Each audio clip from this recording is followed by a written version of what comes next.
are here. We are ready. Let's get it. Hello, good morning, people. Bam, bam, bam. This is the city of brotherly love, Philadelphia, the birthplace of ECW. How are we all? Royal Rumbles, We enjoy a nice hour's break. Tonight, for the 29th time, the host of WWE's flagship show. We are live on Broad Street, the Xfinity Mobile Arena, Monday Night Raw, live on Netflix. Let's take a look back at a wild Raw last week. It is our main event, LA Knight, CM Punk on the same team against Breaker and Reed of the Vision. These two men have massive egos. They both want an opportunity at Rollins in the title. Can they actually get along? Oh, look at this. Going right to work on Punk and LA Knight. That was a chaotic. That was a very chaotic main event. Breaker driving Knight across the table. And here comes Punk. And Punk looking for the go to sleep. Seth Rollins going to force the match to be over with a disqualification. Rollins doesn't care. He's beating the hell out of Punk. Rollins was concerned about the outcome of this tag team match and felt the need to insert himself. Main event, Jey Uso's here with an equalizer. Not quite the way Rollins and company envisioned. Yeah, no worries. No worries, no worries. Remember what I said last week on Raw? Everything that happens from here up until Clash in Paris, even on the European tour, even when Raw and SmackDown come to the UK and Ireland and other federal countries around us, remember what I said. Every little thing that happens from here to Clash in Paris and even after Clash in Paris is going to be setting up for Survivor Series. And most importantly, Survivor Series War Games. What are they going to do for War Games? That is the question I have. And I'm interested to see where they got with this. Because they've got a really good chance at making this a phenomenal Survivor Series. So let's see what they do.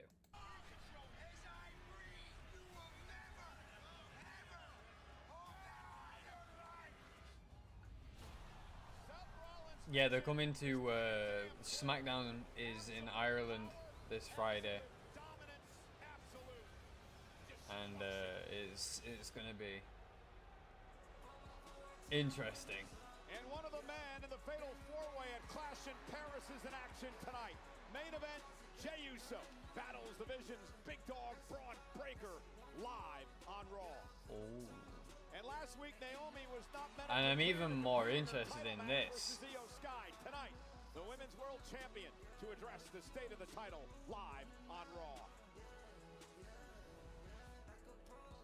There's been a lot of speculation over the past week and a half about Naomi and the women's world title. A lot of people saying that she could potentially be pregnant and maybe relinquishing the title tonight.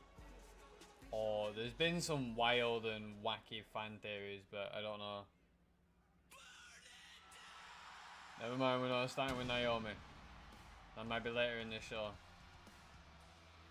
This is... Eesh.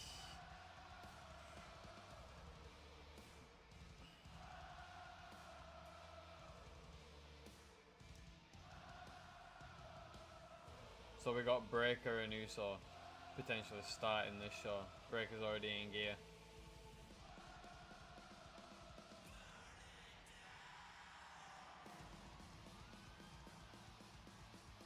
Wow. That reception was...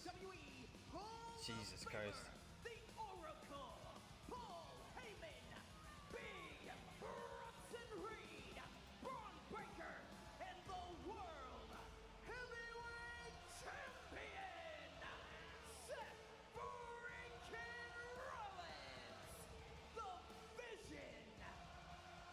So they're actually okay. All right, I like it.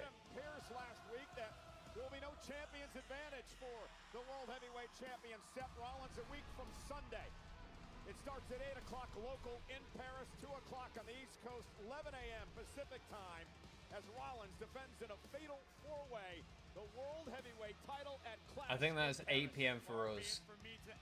Correct me if I'm wrong. Made by the man known as the architect, but it certainly seems like 7 p.m. United Standard Time. That's the local time zone for France, if I'm not mistaken, UTC. So that'd be about what, 7 p.m. Correct me if I'm wrong, someone.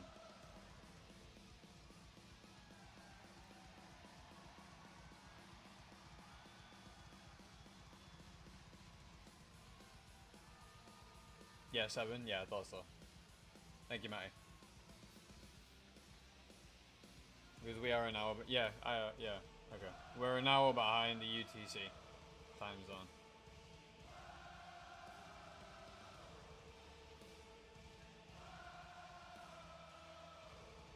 Just listen to this crowd. Oh my. Wow. Just serenading the man.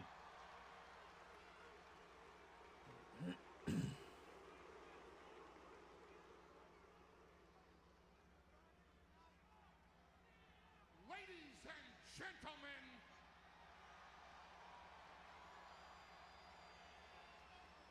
my name is Paul Heyman. For those of you watching at home, that means, and in this city more than any place else on the face of the planet, I'm not in God mode. In this city, I'm God. They would have a statue of me in this city, but I'm way too humble to accept the credit that I do deserve for everything that I've done for this industry, both here in front of the camera and behind the scenes.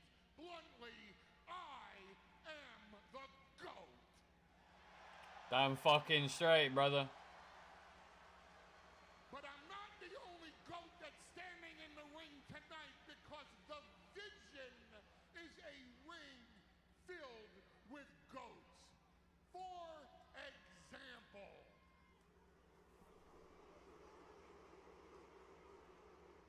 the future of WrestleMania, the man that taught Roman Reigns to fear the spear.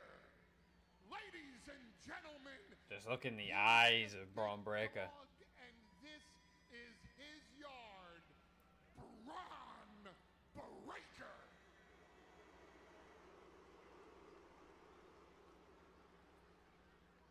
And then there's the owner of the Shula Fala,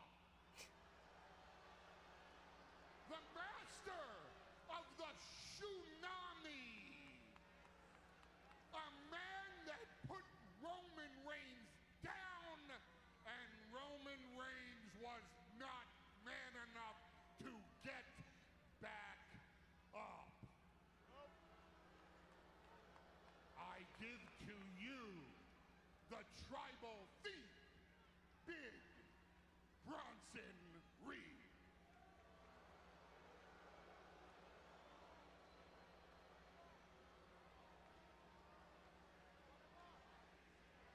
And then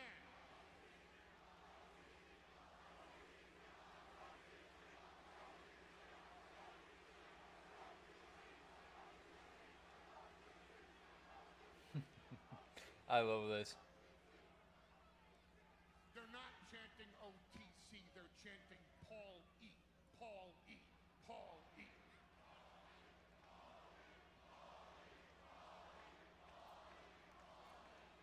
And then there's a visionary, a revolutionary, and an evolutionary who put this all together and No. even more Let him spit. credit than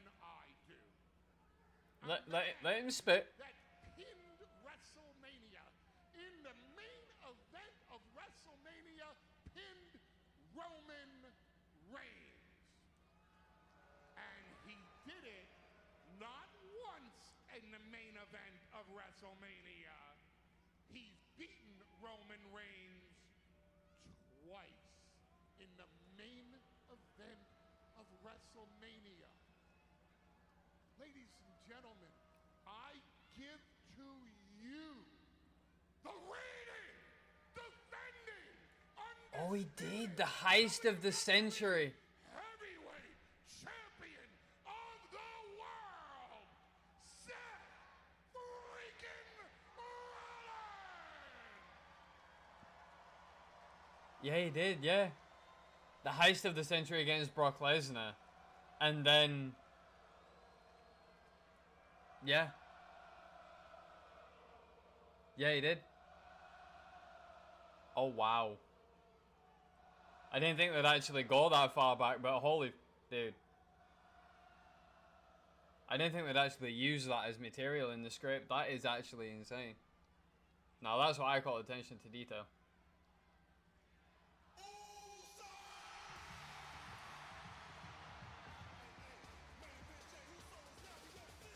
Is he alleyway or is he crowd?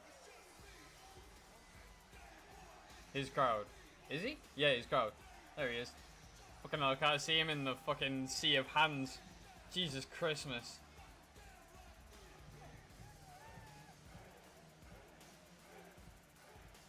I love the drone shots they get. Some of the drone shots that they get are just insane, dude.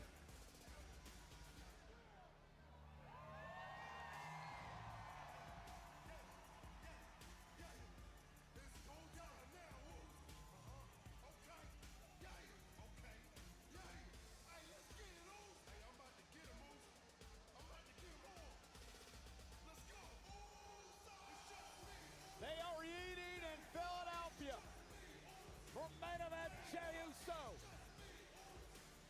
This is a bold, bold decision by Jey Uso to interrupt the vision to kick off Monday Night Raw. See the fire in the eyes of the champion, Seth Rollins. Jey, of course, one of the men who will challenge Rollins in the Fatal 4-Way a week from Sunday at Clash in Paris. But tonight, Jay's got to worry about Braun Breaker, Corey. Yeah, the question on everyone's mind, what sort of physical condition will Jey Yeah, be in it by the time sometimes he is in arrives the crowd. Most of the time he's in the crowd, and most of the time he's not.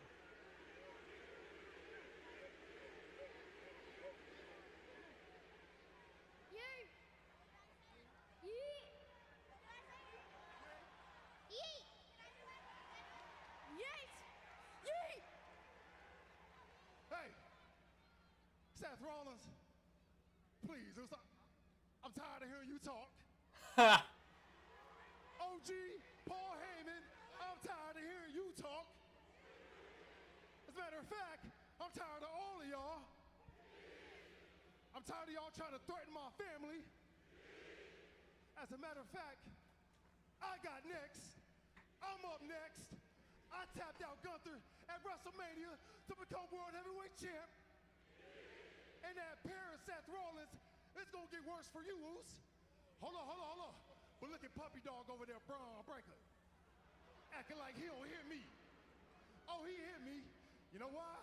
Little Puppy Dog about to stay on the porch tonight because he know he messing with a real one, and his name is main event Jey Uso.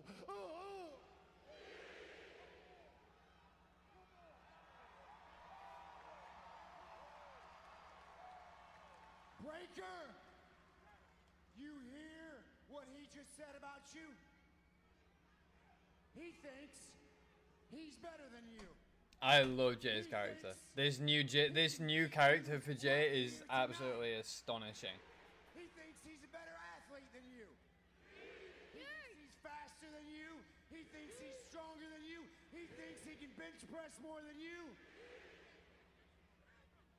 He thinks his family is more important than your family.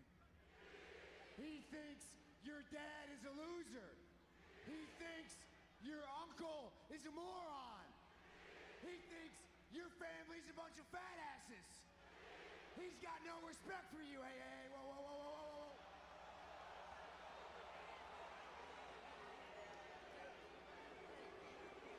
And screw you! Hey, pump it.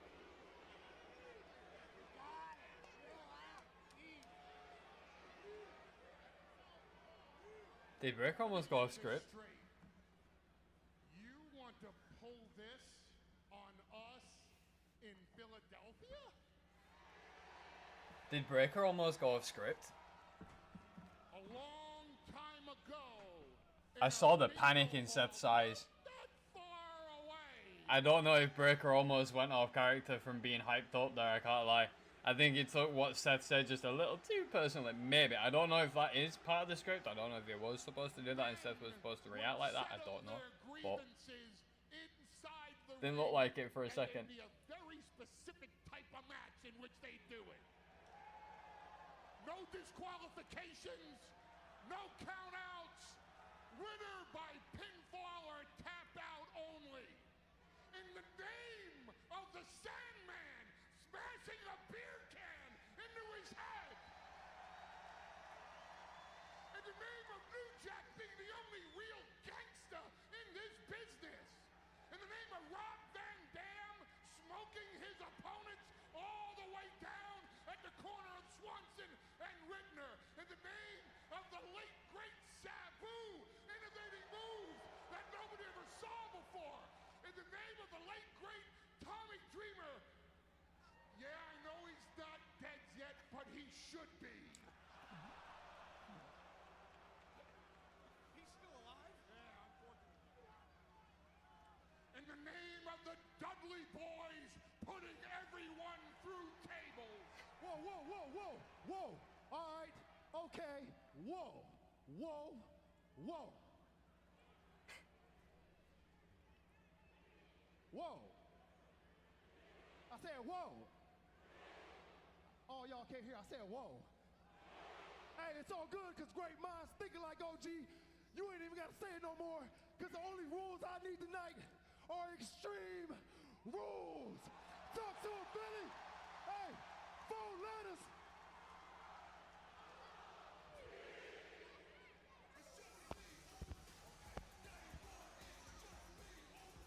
A bold move by Jey Uso, accepting the challenge tonight to take on the unpredictable badass Braun Breaker Corey in an extreme rules match. How do you manage to raise the stakes in an already high-pressure situation? You remove the rules.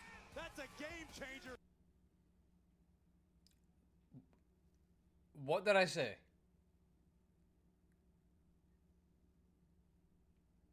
I told you so.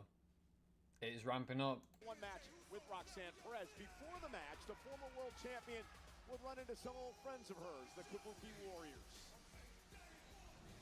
Maybe we could be in your corner tonight to keep it fair. Thanks, but no thanks. Well, despite Io declining the offer of the Kabuki Warriors, this was an instant classic matchup. And as Raquel Rodriguez interfered for the moment, Asuka and Kairi Sane would attempt to come to the aid of Io Sky. Unfortunately for the genius of the Sky, it would backfire in spectacular fashion and open the door for the prodigy, Roxanne Perez, to steal a victory. Yeah, massive win for Roxanne last week. You didn't help me. I lost. ごめんって。いや、sorry. いや、でも私先に言ってたよね。うるさいってわけなんやねんこれ。わしが悪いんだ。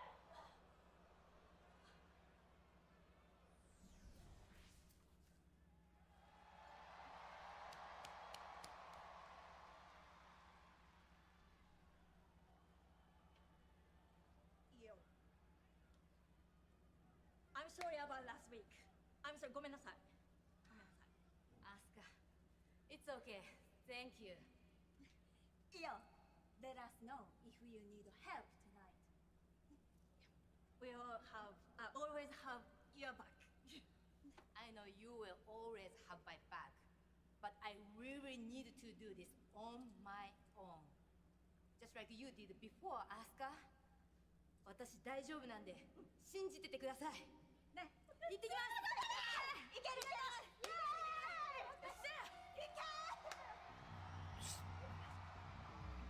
Well, Io can fully focus Huh? now on the The fuck? task at hand. Japanese is clearly not my language. Will be. Fucking hell. Jesus Christ, my brain's had a stroke reading that. Not even reading, but trying to understand that. Holy shit.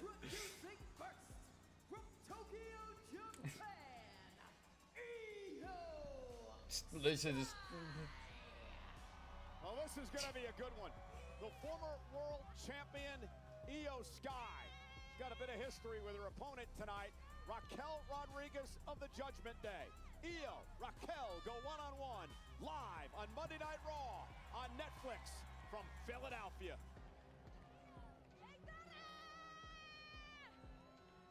Go on, mate. What's up, mate?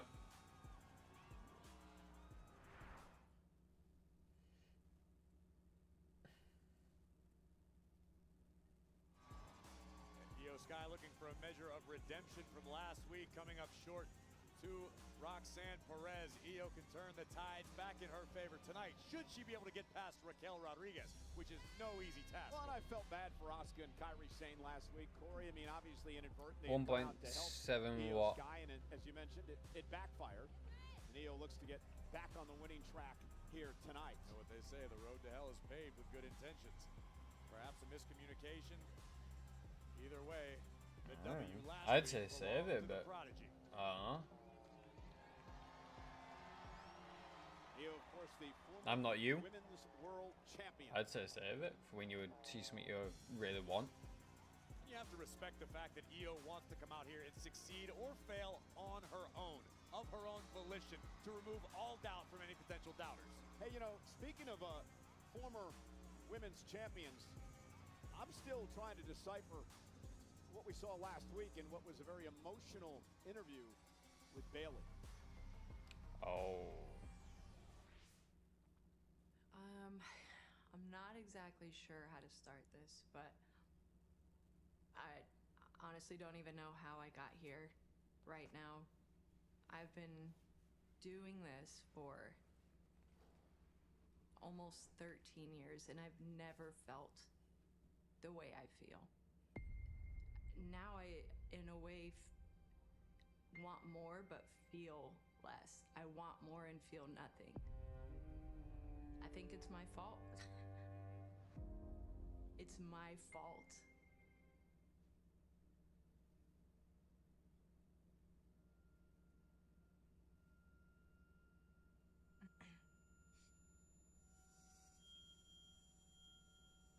Ow. What was that, bitch?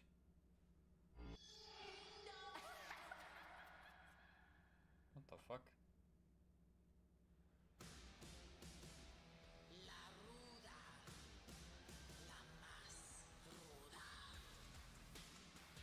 Alright. Interesting.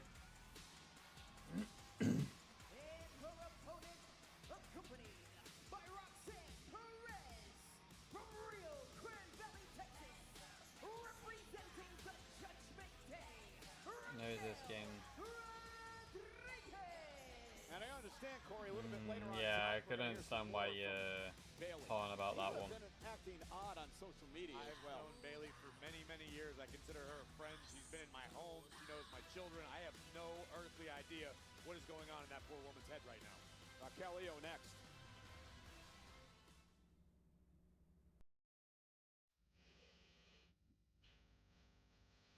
WrestleMania is headed back to Vegas. Experience the Oh, the cape is. Oh, that's a really good skin, though. The official fan hospitality partner of WWE. Unrivaled access, unmatched service, and unforgettable experiences. Today is your last chance to secure your spot to purchase packages before they are available to the general public by placing your deposit today on onlocationexp.com/WWE. WrestleMania 42 will be going back. I say this every time I see the advert for it. But we will be going back to Allegiant Stadium in Las Vegas for WrestleMania 42. Weekend this past Saturday at Mexico City in the Just to let you know. Greatest I think it's event April perhaps in 18th and AAA April history. 19th for Triple WrestleMania Fame, Night 1 Raquel and Night Rodriguez 2. is involved in a mixed I tag think. team match. Don't Not quote only me was on she that one. involved, Raquel delivered an epic Tejana bomb to Lola Vice of NXT fame and picked up the victory on behalf of the Judgment Day. Raquel looks to parlay that momentum here tonight. So tonight, for the first time in WWE, Raquel Rodriguez and Io Sky go one-on-one. But I want to take you back to the history they have in NXT. You might recall that 4 years ago at NXT TakeOver, one of the biggest wins of Raquel Rodriguez's career, when she beat Io Sky to win the NXT Women's Championship. Corey, Raquel would become the first woman to hold the NXT Women's Championship and tag title at the same time. That was just a glimpse into what would be a very successful future Saturday and for Sunday. Raquel. And this Raquel compared to 4 years ago, Dankeschön. I mean, they're incomparable. This Raquel is bigger, badder, meaner, faster. She's got more experience in the ring. This is the best Raquel Rodriguez we've ever seen. Cole. Yeah, and no woman in the history of WWE has held more tag team titles than Raquel Rodriguez. 5 at WWE, a one-time NXT tag team champion. Also a former NXT Women's Champion, as I mentioned, so Raquel can do it all. Io Sky, who's shown the world over the past few months why she is one of the greatest wrestlers on the planet. Just like Raquel. Oh, look at this. Looking for a crucifix here, but Raquel puts on the brakes. The power of Rodriguez. Cover now by Raquel. Hook of the leg and a kick out. Definitely one of the strongest women in the Raw Women's division. Right now, Io needs to focus Pound for solely pound, on Raquel the task at Rodriguez hand, is that one being of the Raquel, but you're strongest on absolutely Raw. right. You gotta keep an eye out on Raquel. I'm sorry, on Roxanne on the outside of the ring. Punch to the gut. We have learned that Nothing Roxanne will do special. whatever Gets the it job takes done. to help the Judgment Day succeed. Oh my goodness! Blow right to the lower back of Io Sky, and again, Right to that's the just the kidneys.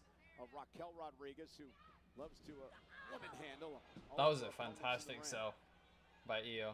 Love For a that. long time, Raquel was able to maybe overcompensate for a lack of experience with that raw power. The difference now being Raquel understands how to use her own power to benefit her career. Well, I think a lot of that had to do with teaming with Liv Morgan for as long as she did, being a part of this group, the Judgment Day, which has just helped her confidence. And she's sort of taken on a leadership role in the Judgment Day, too, with the absence of Liv Morgan. Oh my god, the height. Raquel's absolutely acted as the glue in more than one instance recently. And again, the power of Raquel as she places Io Sky on the top rope. And now mocking the over 13,000 here tonight in Philadelphia. Raquel can't get Oh. overconfident because Io will make you pay. And there's a perfect example. Io Sky now. Nice Rana sends Raquel toward the corner. Io now up over the top. Lands on her feet. What was that sequence supposed to be? Athleticism from the former women's champion. And Io, drops Raquel to a knee. Io Sky. Oh, Some and a unorthodox- boot just unorthodox rings the offense at ear. times. Always effective. Io thinking about taking flight, but Oh, Roxanne got involved. The official Jessica Carr was dealing with Raquel. Io's got to turn around. And a big boot. Oh man! Hey, that's one of the reasons, Corey, that the Kabuki Warriors wanted to be out here. Bang, what a boot. Just the high on the face. Again, nothing special, just a kick to the face. Well, from what the Again, cameras make after it the look like. interference by Roxanne Perez, Raquel has just taken over, and Io's in deep trouble now. No doubt about it. You mentioned the Kabuki Warriors. They're covered by Rodriguez. You mentioned that the Kabuki Warriors wanted to be out here to potentially counteract anything that Roxanne Perez may do. But again, this boils down to Io wanting to stand on her own 2 feet, to not have any excuses, to silence any doubters who may be left. And there aren't many these days. And again, look at Perez. Again, getting involved. Raquel doing a great job drawing the official card. Covered by Rodriguez. And a kick out. Roxanne from the outside of the ring nearly scalped Io Sky. Raquel inside, wasting no time, taking advantage of the situation. Now looking to twist Io's head clean off.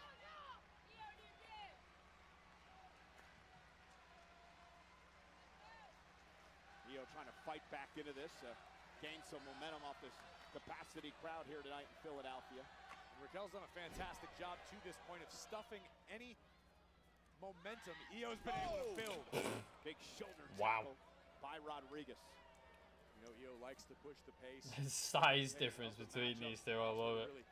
The complexion of this match is just perfect. Not provided any opportunity to do so. Well, that's been the game plan by Raquel. I'm sure you want to start trash talking Sky, though. Give her any incentive to climb back into this. Look how ruthless Raquel has become. And she's always been ruthless, but it's been taken to another level recently. There's so much intent behind all the malice inside. Well, Raquel did mention to me at one point a few months ago that, Oh, what a fall-away slam. Looks like your broadcast partner from AAA, JBL there. I think that might have made John blush a little bit. But again, Raquel was telling me a few months ago that she got upset. And she was irked. Here's the cover and a kick out of 2. She was irked because She didn't kick out, mate. What you want? Afterthought. I'm sorry, mate. If you thought that was the kick out, mate, you're on something special, mate. Raquel threw her away. Make everybody realize that you are who you say you are. And that's what Raquel has done night after night after night recently. Oh, and Raquel again slamming Io Sky back of her head into the mat. A lot of superstars have passed through these doors who talk a big game but don't necessarily back it up. Raquel has backed up every word she said recently. Crushing Io in the corner. Rodriguez now just teeing off on the genius of the Sky.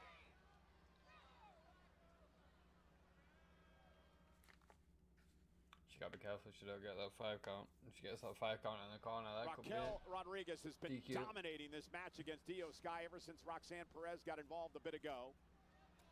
Raquel now looking to take it high risk. Oh, and she went for that corkscrew elbow, and Sky able to move out of harm's way, and now an opportunity, Corey, for Io to climb back into this. Nothing else, a few seconds to regain her bearings for the genius of the Sky. Rodriguez sent to the outside. Can Io capitalize? Big shote under the chin. And another one by Io Sky. Kick right to the knee of Raquel Rodriguez. Io pushing the pace. Kick. Did that catch her in the back of the neck? I believe it It did. looked like it caught her in the back of the net, yeah. And now Sky firing up. The genius of the Sky. So much fun to watch. She really is. Tremendous One of the best agility entertainers in the on Io women's Sky. division Oh, to Io date. catches it with a forearm.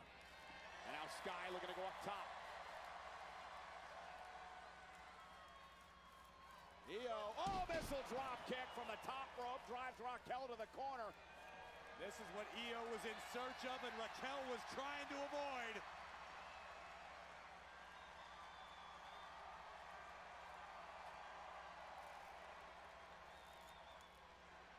And Io into the corner with a bullet train attack. Oh, Raquel caught. corner. Raquel Rodriguez powering Io Sky up and delivering that drop to Io Sky. And now Raquel from the second rope will hit with that corkscrew elbow. Cover now by Rodriguez. Hook of the leg, near fall. Man, that was incredible. Io went for the bullet train attack, and Raquel just powered out of it. That was straight up ungodly power. That was a witnessed from beautiful Raquel sequence. Rodriguez. Totally changed the complexion of this matchup and snuffed out the comeback Io was starting to make.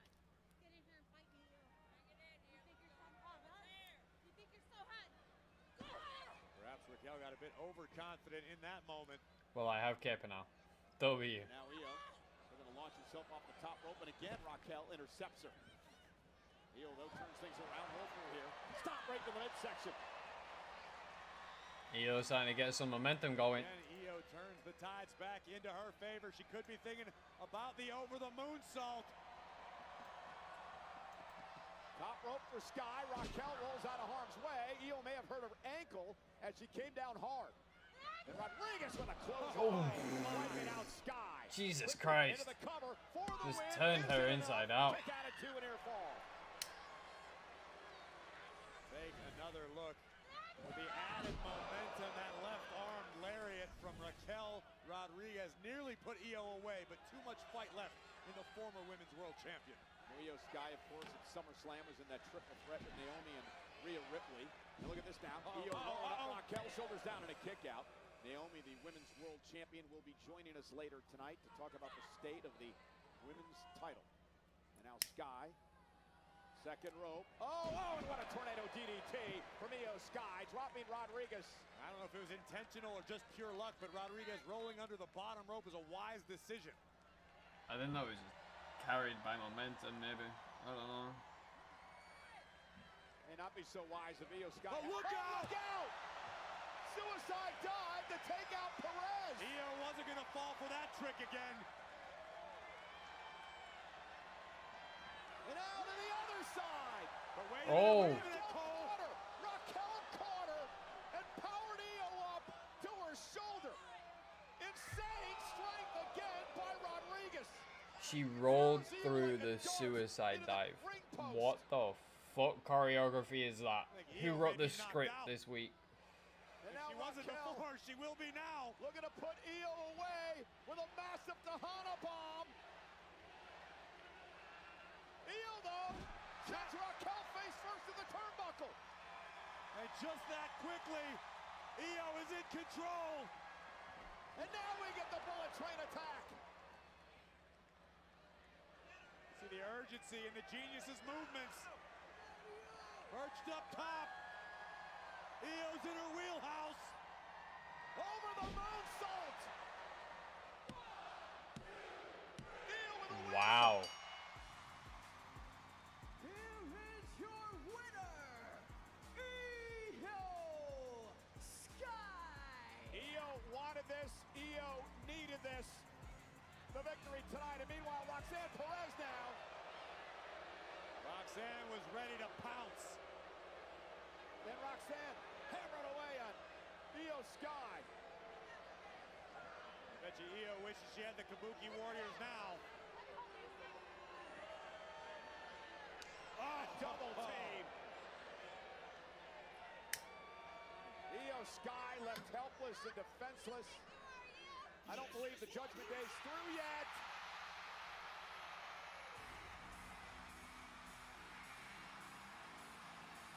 Here comes Mommy.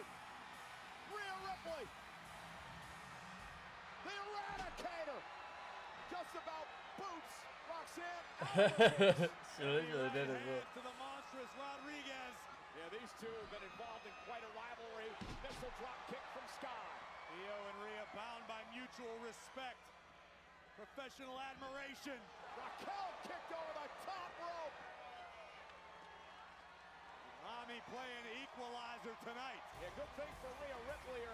Things were going to get real bad for Io Sky, who picks up the win over Raquel Rodriguez tonight.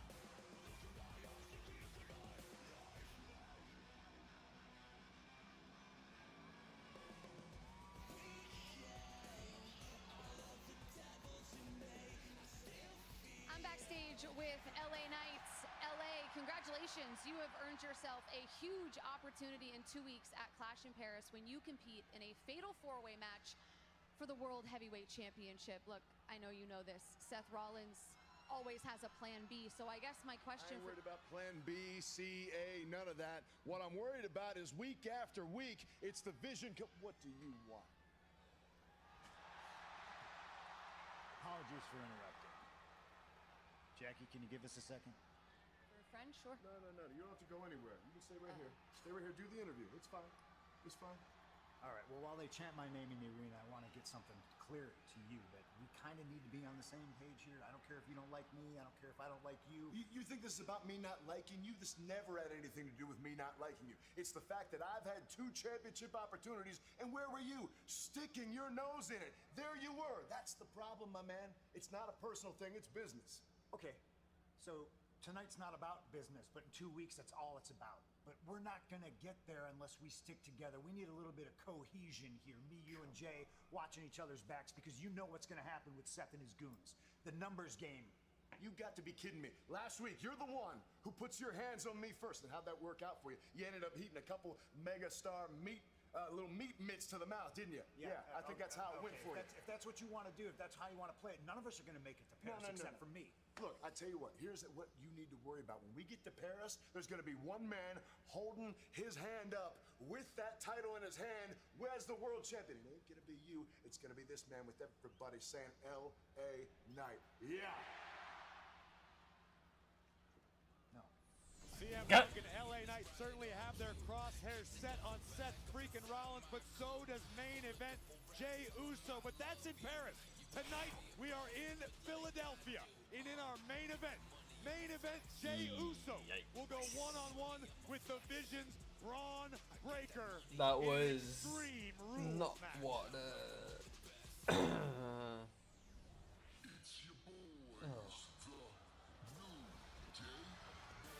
Are they still in mourning? Cole, you can't put a time limit on someone's sadness. Are you some kind of sociopath?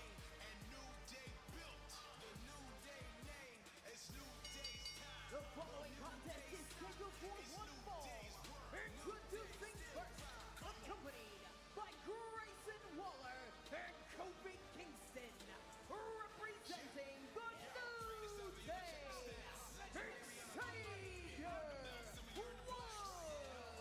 Now, some of us, Cole, find the New Day to be incredibly inspiring.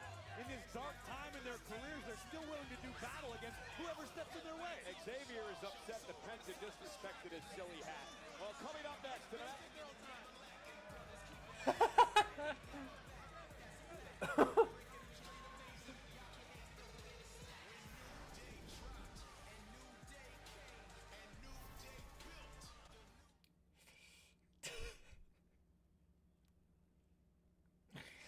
Oh my god, dude.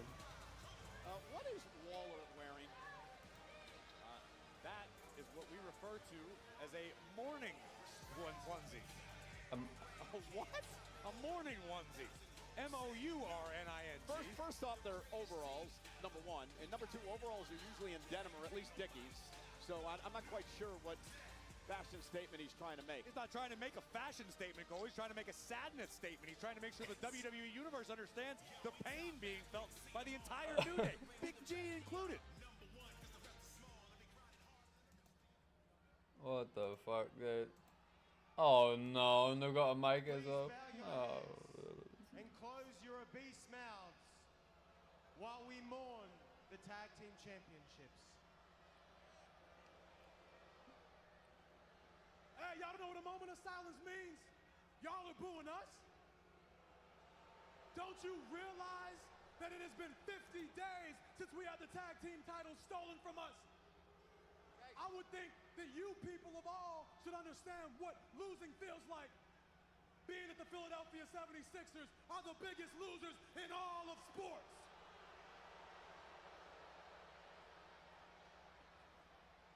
And it makes sense that a city of disgusting looking gremlins would cheer for losers.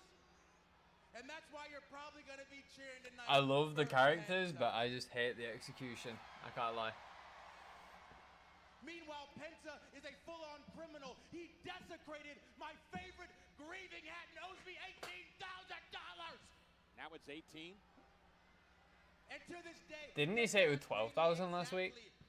$0. So I'm going to beat the pesos out of Penta right here tonight. And I'm going to exchange it at the airport in the morning when I get there. I don't think they have. And how lucky you all are that you are here to witness it. You should be thankful for that. This is basically going to be a You should 3-on-1. thank God for that. As a matter of fact, you should take the poisonous warts on the ends of your noses. Get down on your knees. Raise your hands to the sky and scream out in unison, thank God for the new day. Huh.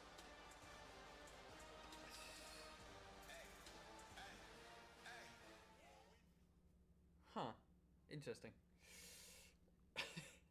We're in Philadelphia tonight, the birthplace of God's independence sake, from Monday like- Night Raw, but we look back to Mexico City this past Saturday. Yes, Over Triple Mania. 19,000 I watched strong it. to watch Triple A's Triple Mania. That was a fantastic, fantastic show. Granted, it was in Spanish. For most of the commentary was in Spanish in between matches, but in the actual matches it was in English, so it was good to watch.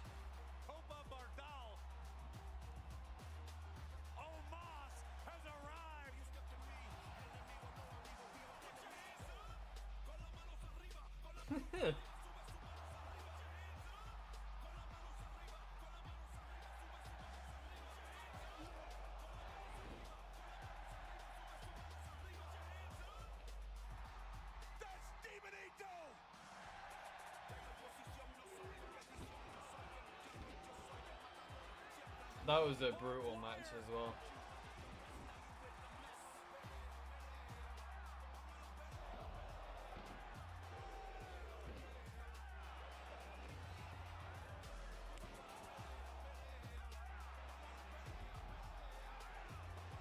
It's AJ Styles.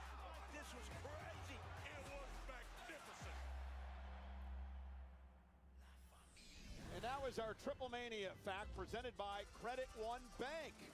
Triple Mania on Saturday was the most viewed Triple Mania in history, with over 4.3 million viewers globally in just the first 24 hours. Raves, you're a ratings Wow.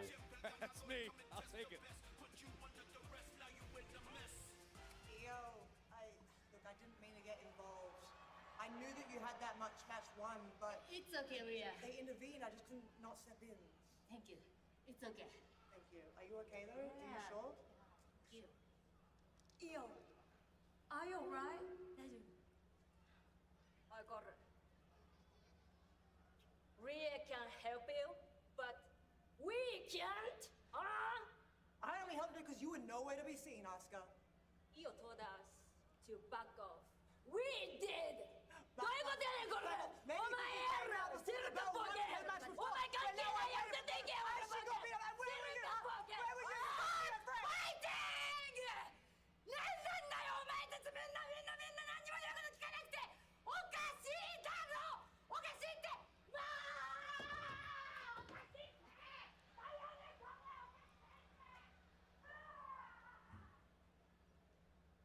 Stay out of our business.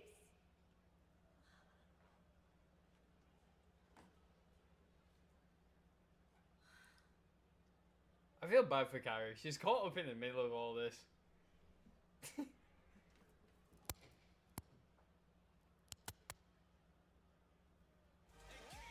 Well, none of that's good. Tension's running extremely high backstage in the women's division.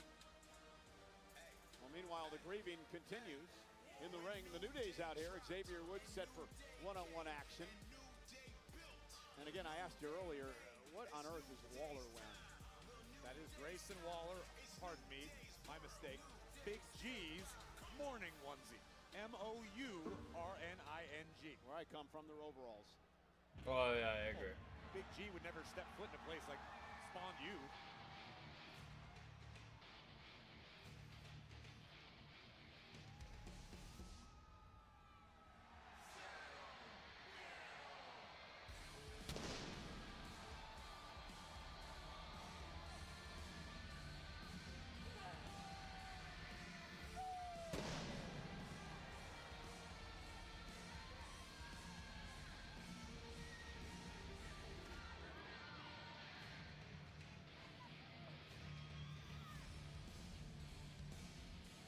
His opponent from Ecatepec, Mexico, weighing in at 87 kilos, Penta!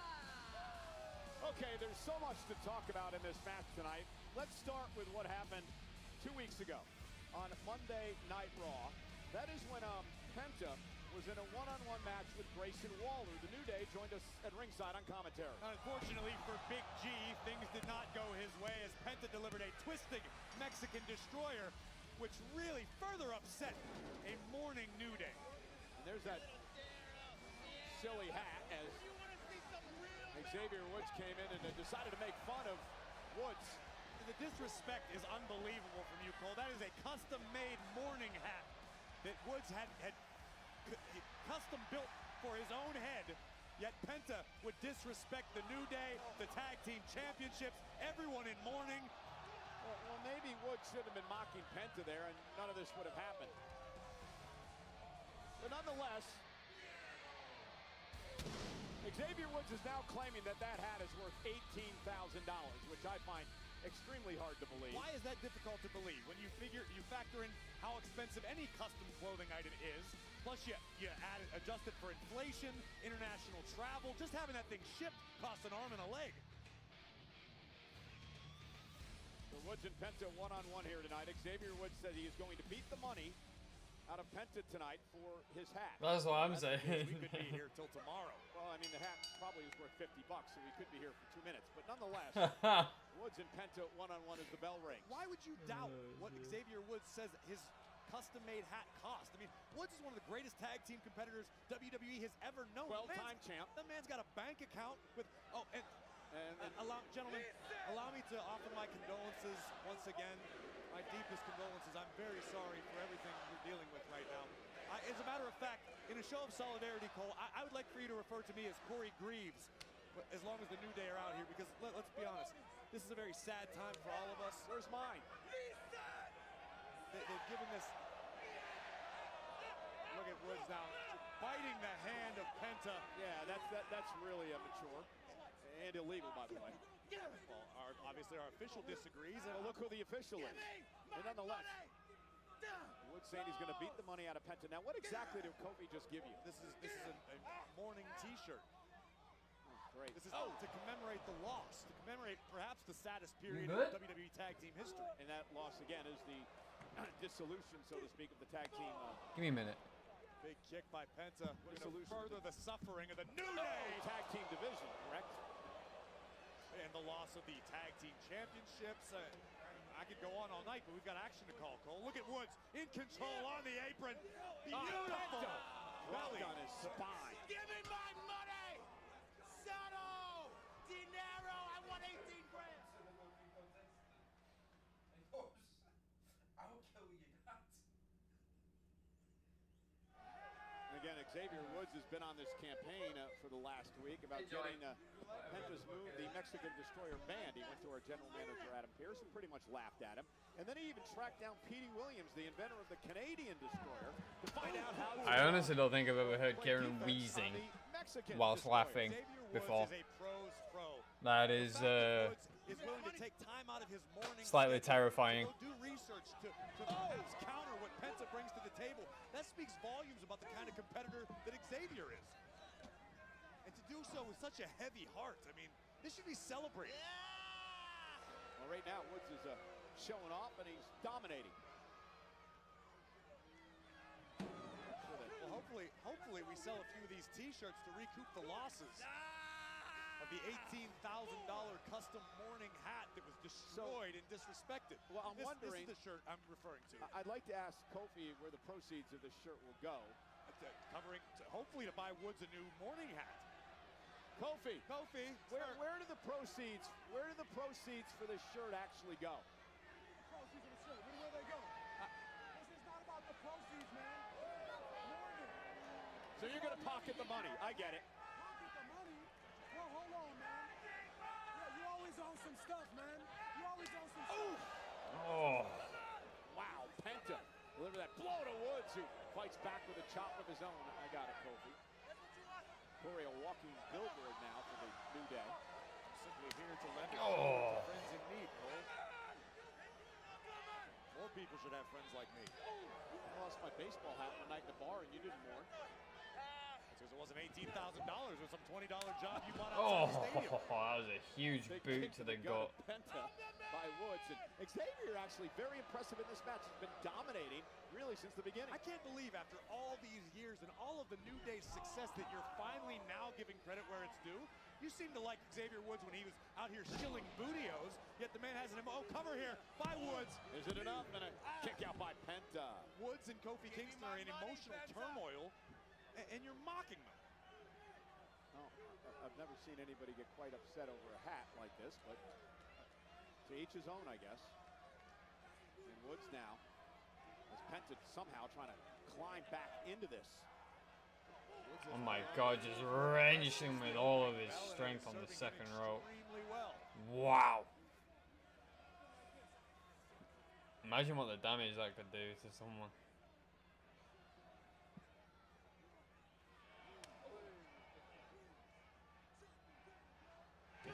Ooh, wow.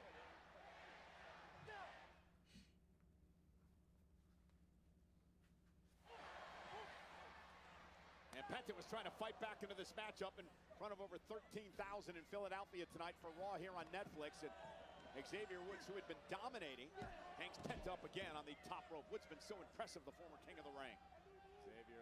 up Penta. Look at this athleticism. And again, getting a bit carried away with the showboating here. Listen, Woods is just trying to keep himself in a healthy, happy mental space after dealing with this level of sadness. Some men never recover, Cole.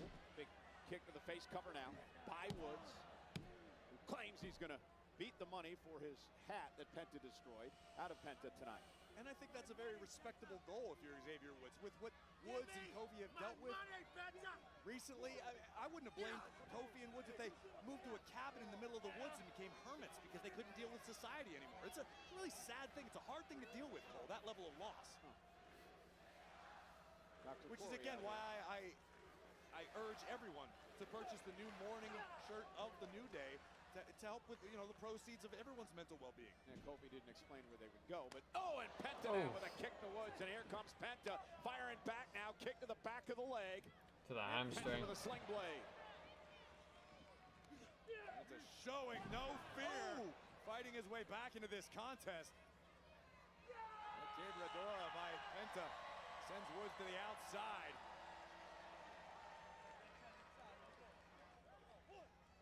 Benton, top rope now. Standing on the ring post. Taking out Waller. And the New Day. Penta. What a crossbody. Let's take another look from an incredible height. The tippy top of the ring post. Penta launching himself to take out The officials trying to grab Penta to stop him. Quite sure why the referee was trying to grab him, but I know, I saw that. got a lot of questions about the referee, but probably not suitable for air. and Woods rolled back into the ring. Penta now with his eyes on Woods. Oh! Wow, right to the temple. Into the corner. Bang! Right to the midsection. Right to the sternum of Woods, covered Literally. by Penta. Hooks the leg, shoulders down, kick a two. That's a bit of an overconfident pin attempt by Penta. Woods still has a little too much left in the gas tank. And don't get me wrong, Xavier Woods has got a gas tank. This man can wrestle. First time ever these two have gone one-on-one. Penta now stalking a fallen Woods. Both men still seeking their first singles championships in WWE, and Penta looked like he was going to go for the Penta driver. Xavier Woods now able to turn things around. Powering Penta off. What a move by Woods. Cover. And an air fall as Penta kicks out. The level of power required to suplex an opponent like Woods just did is second to none. Fantastic. Literally, the way that suplex was delivered was immense. Penta away. The amount of core strength you need to lift a full-grown human being, no less, Some valuable time to recover, to re-strategize. to deliver Trying to get back to his that feet. Penta struggling suplex as well. was incredible. Uppercut by Woods.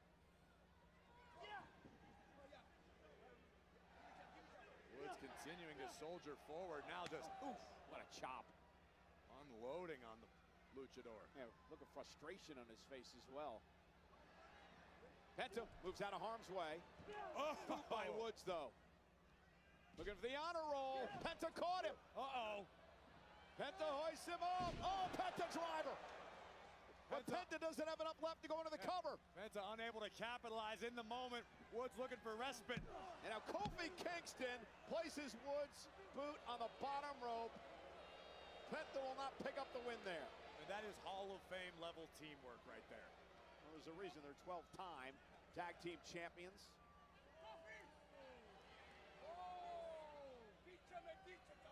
Now Penta realizes what happened. And now Penta up over the top. Rio Dorado off the back of Xavier Woods. Down goes Kofi, down goes Big G once again. Yeah, that's twice Grayson Waller's been taken down on the out. Xavier rolls him Oh. up though for the win here. Kick out at two. Xavier trying to steal one. Penta with a kick to the face. Now Penta measuring his man. Look out, Penta up over the top. Mexican Destroyer. The Mexican Destroyer by Penta. Cover on Woods. Penta with a win, and the morning will continue. Here is your winner, Penta!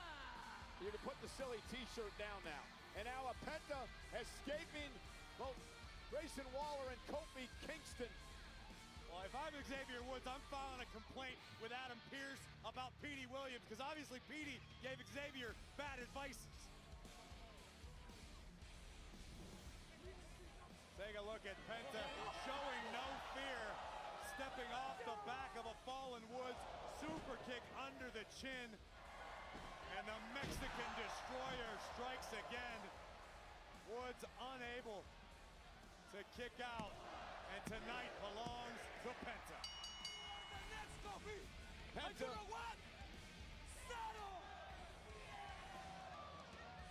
Penta, former three-time AAA champion, and speaking of AAA, what a weekend. Corey Graves, our old friend JBL, Conan, you're going to take the t-shirt off now? I'm not done. I'll be done grieving when the New Day is done grieving. Okay, nonetheless, you guys did a great job. Triple Mania. It was an historic night this past Saturday. What the flip, dude?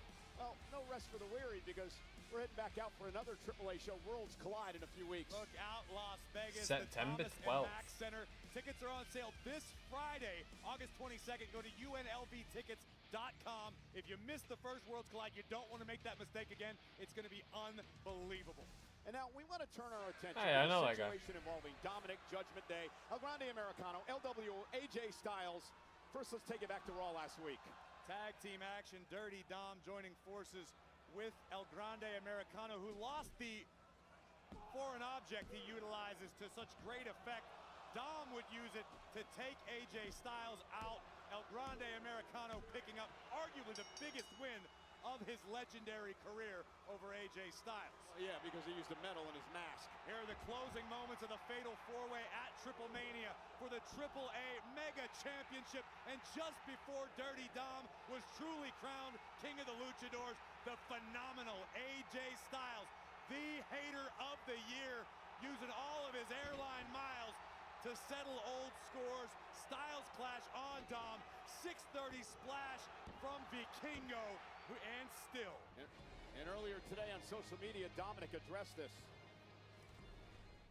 Oh, here we go. Styles, you old bat, you just cost me the AAA Mega Championship. Hijo de Vikingo, I'll see you at Worlds Collide. ¿Qué pasó con el mejor misterio del mundo? ¿No que no ocupaba suerte? No ocupo suerte. It was AJ, and I am the best Mysterio. Pisa el suelo. Get off of cloud nine, huh? Well, Dirty Dom pleaded his case, and it has been made official. Oh. Worlds Collide Friday, September 12th. El Hijo del Vikingo, the reigning AAA Mega Champion, will defend his crown against Dirty Dominic Mysterio. Oh, wow. So what we got going on here then?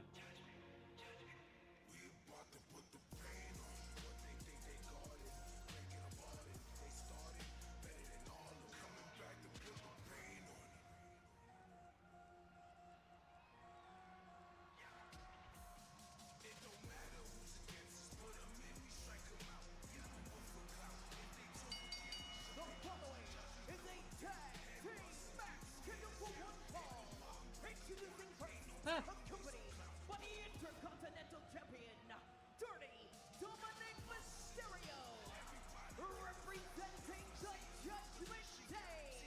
They are the World Tag Team Champions, Finn Balor and J.D. McDonough. Interesting tag team matchup coming up next here on Raw. The Judgment Day, the tag champs, going to be in action against Dragon Lee of the LWO and Mr. Iguana from AAA. I can't wait to see his Raw debut. Get ready, Cole. This will be unforgettable.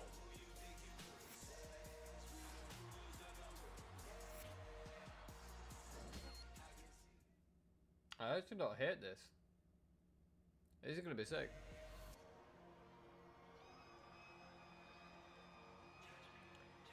I wonder who's going to be coming out first. Is it going to be Dragon Lee or is it going to be Mr. Iguana? So, speaking at Triple Mania, Corey, Finn Balor, JD McDonough involved in a mixed tag match at Triple Mania, and they were victorious. We mentioned during the Raquel Rodriguez encounter earlier tonight that the Judgment Day picked up a massive No, they won't do victory, both a together. They're dominant both from victory over different Lola Vice of NXT, different Mr. brands, Iguana, and Nino different promotions. Hamburguesa. Cole, that's a guy you're Dragon gonna Lee eyes on in is the from future. the WWE. Mr. Iguana is from AAA. Hamburguesa, that's Espanol for hamburger. Wait a minute. I'm serious. An iguana. An iguana and a hamburger. That's right. You should have seen it. Yeah. Did he try to steal a win, and then he'd be the hamburglar? That's why we're not allowing you to that side of the border, Cole. You stay up here. There was a surreal sight mid-match when Nino Hamburguesa actually offered a cheeseburger to Finn Balor. Finn Balor, you see? Oh, it's Dragon Lee. Iguanas, Timonitos, cheeseburgers. That's all in one match.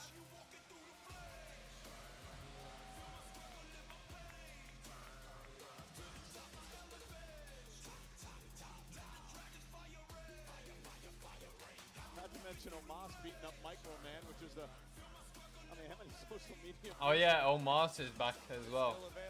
He wrestled in a Battle Royal at Triple Mania and won the Battle Royal. I'm not really surprised, but 33-year history, and it did not disappoint. yo, Runky was good, man. Unfortunately, it was a disappointing Good morning end to you. the evening for this man.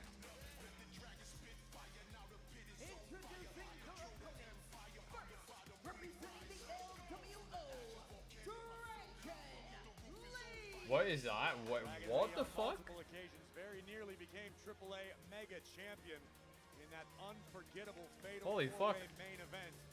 If nothing else, I think Dragon Lee opened a lot of eyes as to what he truly is capable of inside of the ring. Teamed with AJ Styles last week, but would lose the matchup when Dominic put that metal plate in his mask.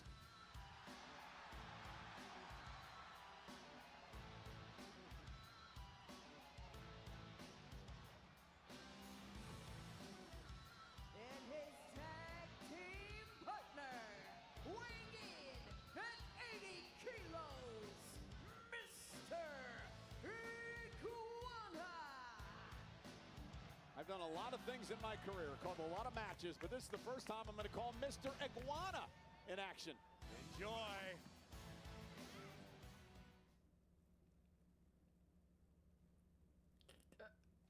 Next Monday in Birmingham, the United Kingdom. Monday Night Oh Raw. no, you did not just say it like. Why did the Americans say it weirdly? It's Birmingham, bruh. Coming to you live on Netflix across the world. Don't miss Monday Night Raw next Monday from Birmingham. Tag team action now, the Judgment Day. Okay, Taking on Dragon fine. Lee of the LWO and Mr. Iguana. So, tell me about Mr. Iguana. I'm not gonna lie. Sorry, I know I keep muting it, but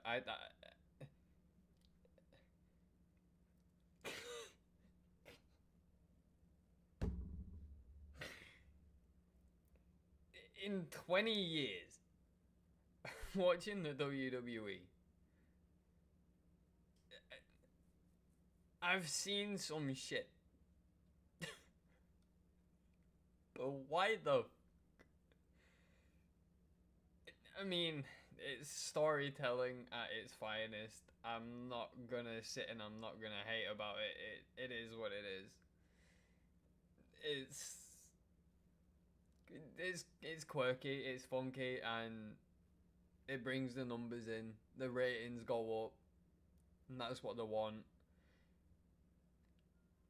I don't hate this in the slightest. I just think it's quirky. I can't lie, but the match is underway, and we have JD and Dragon Lee starting the match up. Dominic Mysterio, who I believe would have won the mega title if it wasn't for AJ Styles. Well, I find it refreshing that you're finally giving Dominic his due. I think you're absolutely right. Had it not been for the phenomenal one, Dirty Dom would be a double champ right now. JD McDonough, who I've said for a long time now, Corey, one of the most underrated stars in WWE today. One of the toughest men, pound for pound, on the roster. Ooh, and Dragon Lee with a stop to McDonough. JD McDonough himself possesses a rather successful lucha libre career, known down south with the El Grande Cabeza. Really? That's right. Big right hand from Dragon Lee. Dragon Lee unloading. One-time NXT North American champion.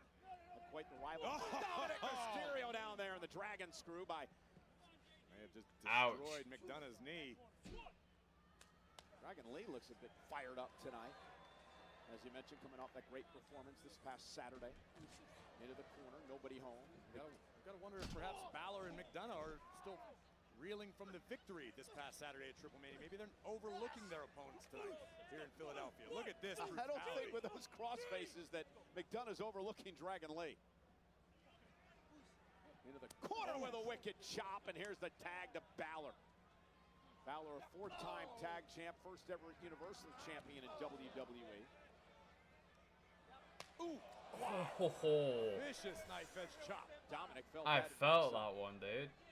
Not only did I hear it, I felt that one, bro. Balor, nobody home. Dragon Lee moving out of harm's way. Big kick, and Balor's down. Dragon Lee up over the top, and a kick to Balor. What the fuck is that? Dragon Lee in control, and we are about to get eyes on El Reptil Maspina. That's a reptile in a mask. Oh my goodness! Big clothesline by Balor. Oh no, someone's got to resuscitate Iguana. What is he doing? Hurt, Cole. Oh! Pain off the suplex cover. Hook of the leg and a kick out by Iguana, who's making his Monday Night Raw debut tonight. I'm still not quite sure what. Do Iguanas do that? Like, this one does. I can't speak for all iguanas, Cole. I mean, heck, depending on where you're at in the country, they're either beloved or despised. a lot of them. Head to South Florida, you get paid to hunt those things. What? Doing here now.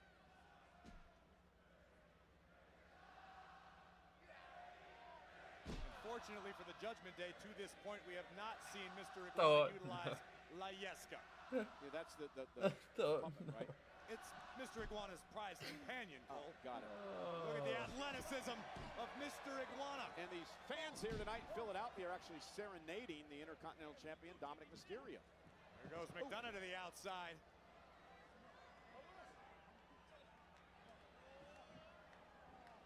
And Dragon Lee gonna fly. And Iguana as well. I didn't know iguanas had wings. This one does. It's a rare mutation. A lot of rare things. What the fuck? Impressed with the athleticism of Mr. Iguana into the cover. Very unique cover. I don't think I've ever seen that before. I think perhaps Mr. Iguana was a little overconfident in that lateral press attempt. Balor looking to free himself. Tag made. Call it what it was, a twerking cover by Iguana. Iguanas don't twerk, Cole. Well, obviously he did. What do you know? You twerk alone. You've admitted that publicly. I have. Oh, Dragon Lee now with a clothesline in the corner. Drops Balor. Now kick right to the spine. Dragon Lee cover. Hook of the leg on Balor and a kick out. Imagine this. Dragon Lee and Mr. Iguana pick up a win tonight. They could. I haven't even opened my crisp yet. What are you on about? Title opportunity. Could have the first interspecies tag team champions. Drop kick. And there is Iguana with La Yesca. La Yesca. What does that mean? That's none of your business, Cole. If you don't know how to translate it, then we'll. So you're the voice of AAA. I know what it means. I don't know if it's suitable for everyone to consume. Oh, got it. Children watching. Use my dictionary on my phone. And we see JD McDonough. Nice back suplex by JD. Here's the cover on Lee again and a kick out. Balor and McDonough, the current tag team champions.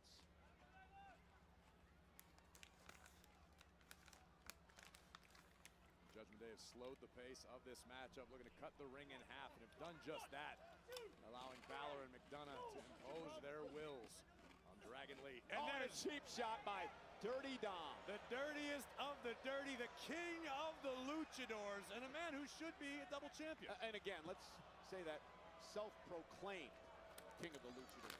I was in Mexico City. Did you hear the ovation for Dirty Dom? I agree. Man can call himself whatever he wants. Wearing a cowhide vest tonight. Tag, here's Balor. And Balor stomp to the neck. And great, here's a tag again. Double team action coming. Oh, JD McDonough. Cover now.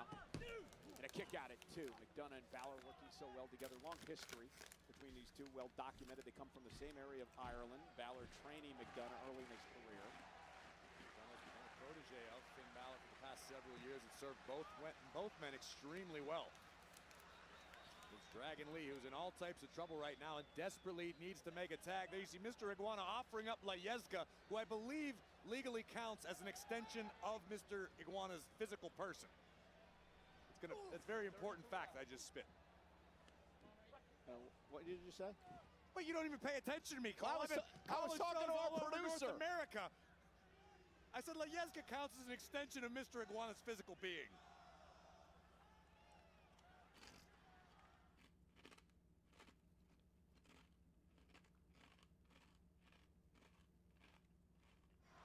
Tag team action here, Monday Night Raw on Netflix. Dragon Lee and Mr. Iguana doing battle with JD McDonough, Finn Balor of the Judgment Day. Michael Cole's lost complete control of himself over here. This is what's going to happen worldwide every time someone gets eyes on Mr. Iguana. Yeah, he's been impressive. Oh, man, that was impressive. What a suplex by Dragon Lee, and catches him with a knee. And Dragon Lee now lands on his feet. JD McDonough. Oh, my God. Goodness. That's going to do it. Poison Rana. And Oh. Dragon Lee with a counter. Liger bomb. Here it is. What a sequence that was. Dragon unable to execute a cover. He's got to make a tag. Oh, my God. He's got to make a tag to Iguana. And JD's got to make a tag to Balor. Good thing there's such world-class veterinary care in Mexico City, because I never thought we'd see ITZGAZ again after Triple Mania. Yeah, because of Team Manito, right? That's right. The less said about him, the better. Could open some portal to dimensions. We don't know. Tag. He actually tagged the puppet. Again. Oh, and now using a ITZGAZ. ITZGAZ. Due to international rules of combat, ITZGAZ is considered an extension of Mr. Iguana's physical being. Very easy to understand, Cole. And you've learned a lot in AAA. Oh, look at that! Oh, and it caused JD McDonough to lose his concentration for a moment. Wait till you see the offensive arsenal of ITZGAZ, Cole. Uh-oh. You don't need to say anything. Just watch and enjoy. Balor caught in the jaws of ITZGAZ. Tag was made. What? Down goes McDonough. Dragon Lee's legal. Nick Balor right between the eyes. Uh-oh. You're looking for Operation Dragon. Great counter. Balor with a great counter. Cover for the win. And Iguana makes the save. Don't Iguana change colors? No, those are chameleons. Oh, chameleons. Set through the second rope now to the floor is Iguana. Now JD McDonough. McDonough springboard moonsault. The sequences are phenomenal. The storytelling, phenomenal. For the win on Balor and a kick out. And I really got to get my dictionary out tonight. Dragon Lee. Oh, slick play by Balor. Finn Balor close enough to sense the end of this one. Dragon Lee catches him with a boot to the face. I still can't get over JBL comparing Dominic Mysterio to Nelson Mandela this past Saturday night. Oh, and look at Dominic getting involved. JD as the official, Eddie Orengo distracted, and now Balor drives Lee into the corner, and Dragon Lee's in the drop zone. Brutal drop kick to the spine from Finn. From the top. Coup de grace. And thanks in part to Dominic Mysterio, the Judgment Day with the win. Here are your winners, the World Tag Team Champions, the Judgment Day. The dirtiest of the dirty, the Intercontinental Champion. Yeah, I'm not in the slightest surprise.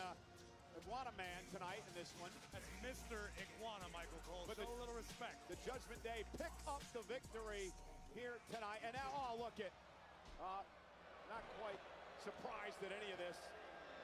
Dominic Mysterio still stinging from the loss this past Saturday night at Triple Mania.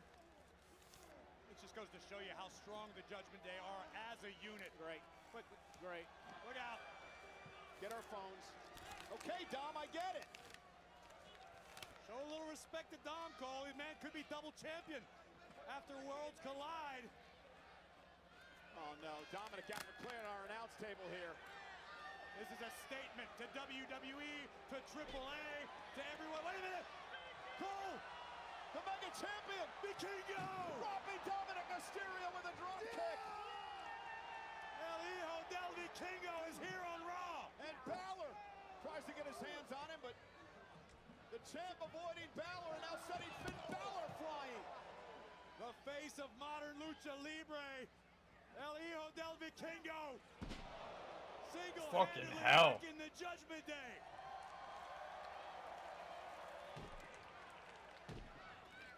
Oh, JD in trouble. Meteora in the bottom turnbuckle, but Dom from behind with Vikingo's own gold. Dominic Mysterio attacking Vikingo from behind, and now Finn Balor turning his attention to Dragon Lee, and the assault continues. Dirty Dom now from the top turnbuckle. Deja vu. The frog splash to the Mega Champion. The same frog splash that should have made Dirty Dom Mega Champion in Mexico City Saturday night. And that could be what the future holds, Cole. We want to remind everyone that Worlds Collide will take place Friday, September 12th. Vikingo defending the Mega Championship against Dirty Dominic Mysterio. And a special start time. You can see Worlds Collide at 10 o'clock at night on the East Coast. 10 o'clock on the East Coast of the United States, 7 o'clock on the West Coast for Worlds Collide live from Las Vegas. Head to UNLVtickets.com. You don't want to miss your chance to be part of Lucha Libre history. And again, extremely impressive.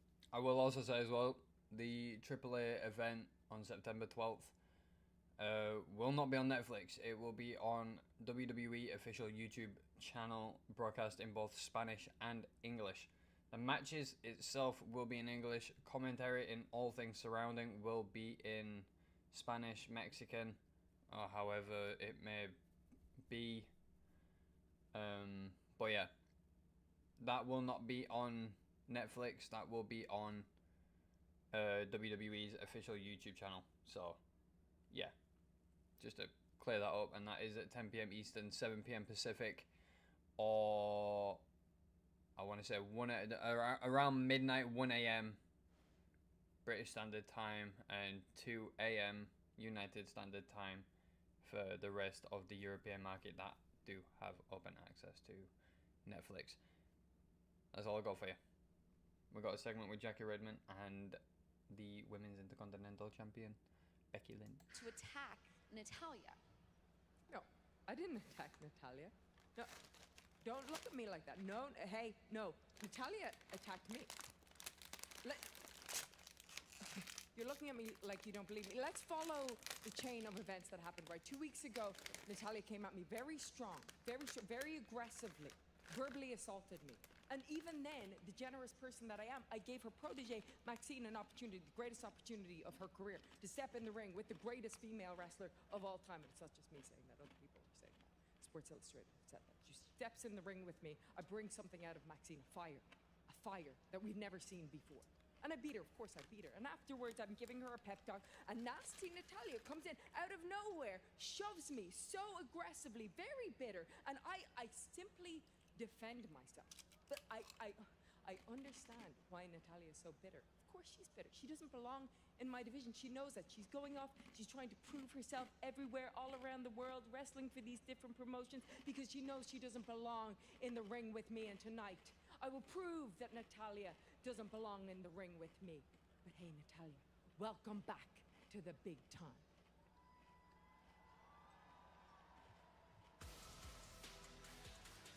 Well, the veteran Natalya hopes to teach Becky a lesson and take her Intercontinental Championship.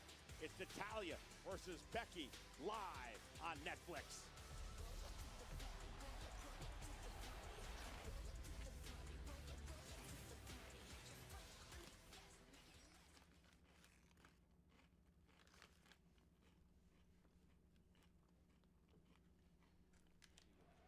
Well, as we just heard, Natalya will attempt to be... I'm not gonna lie, while we're on this next talking segment with Byron Saxton, I kind of feel sorry for Natalya. She's been underutilized for so long. She goes to AAA in a triple threat for a women's title down in AAA. Loses that match. And now is thrown back in the deep end with Becky Lynch.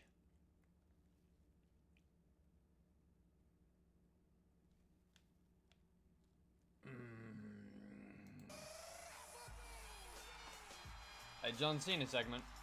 Logan Paul segment, I guess.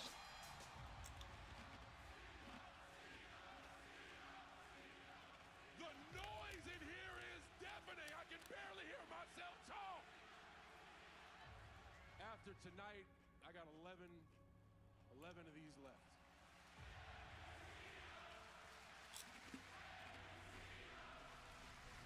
Every single time a day goes by, I get more and more afraid. I am afraid that every single WWE superstar just got themselves a big old John Cena problem. I am not going down without a fight. So Brock Lesnar, when you want some, come and get some. And to anyone brave enough to walk the aisle and stand on this canvas. John. Hey, I respected you, John. I really did. But now I don't even know you. You don't know who you are. You turned into a charity case. You're out here just giving out matches. Well, how about this? I want one. Right in the middle of France. Logan Paul versus John Cena at Clash in Paris. I mean, that's box office.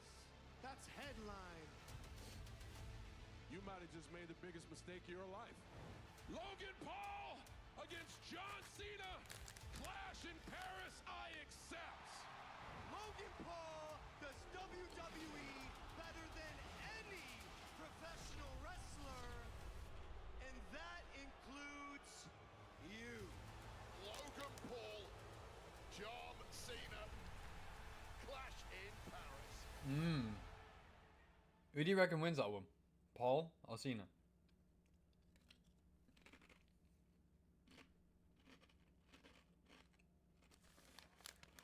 Well, two champions, one night. Boxing's biggest names collide on Saturday, September 13th, when Canelo Alvarez faces Terrence Bud Crawford in an epic showdown at Allegiant Stadium in Las Vegas.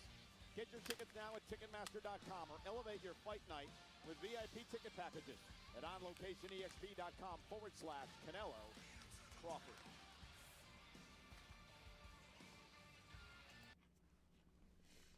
See.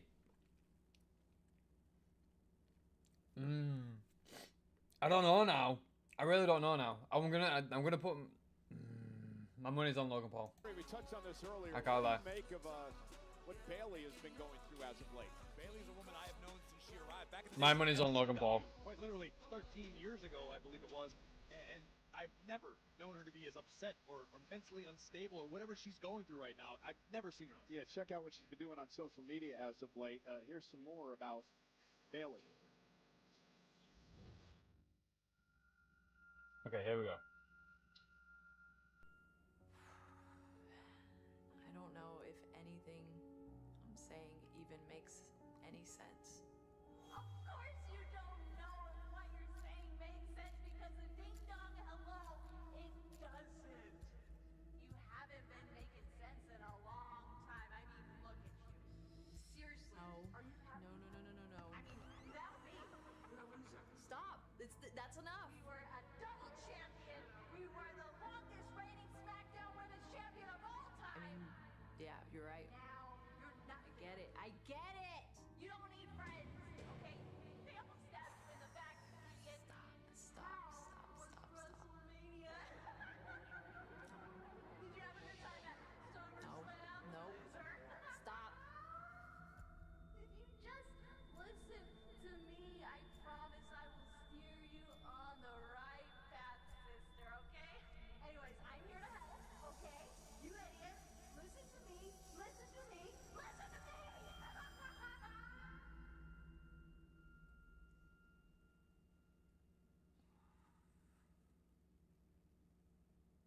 What the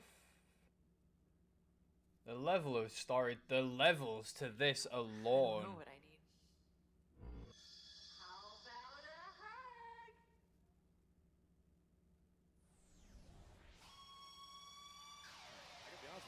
Kind of tough to watch a What the so long fuck? unravel before your very eyes. I agree. It's disturbing.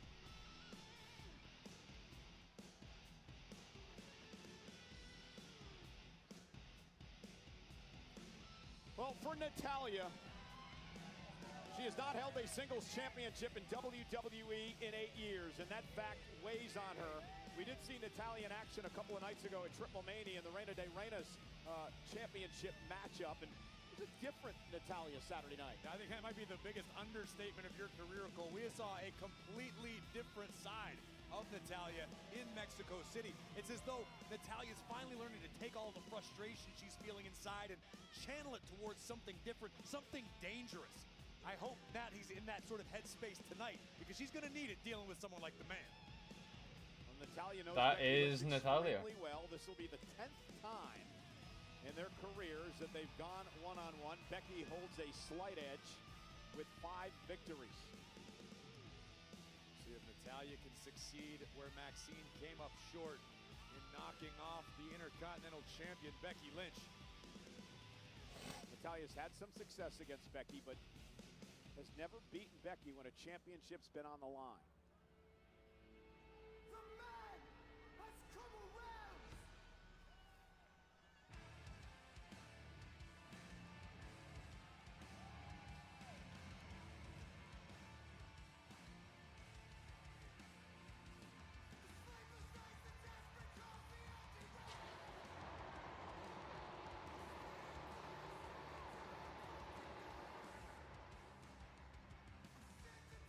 The Women's Intercontinental Champion, Becky Lynch, who claims she will be the greatest to ever hold this championship. Well, Lynch is certainly off to a start that would agree with that assessment. Becky Lynch had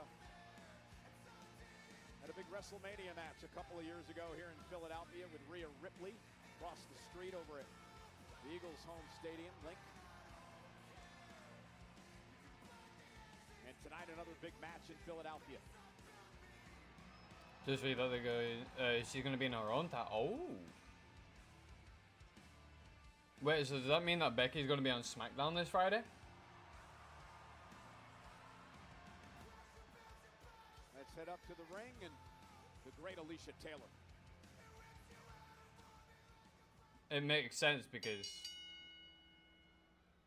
well, kind of makes sense. The following contest is I don't know. We'll see what they do. And is for the Women's Intercontinental Championship. Introducing first the challenger from Calgary, Alberta, Canada, Natalya.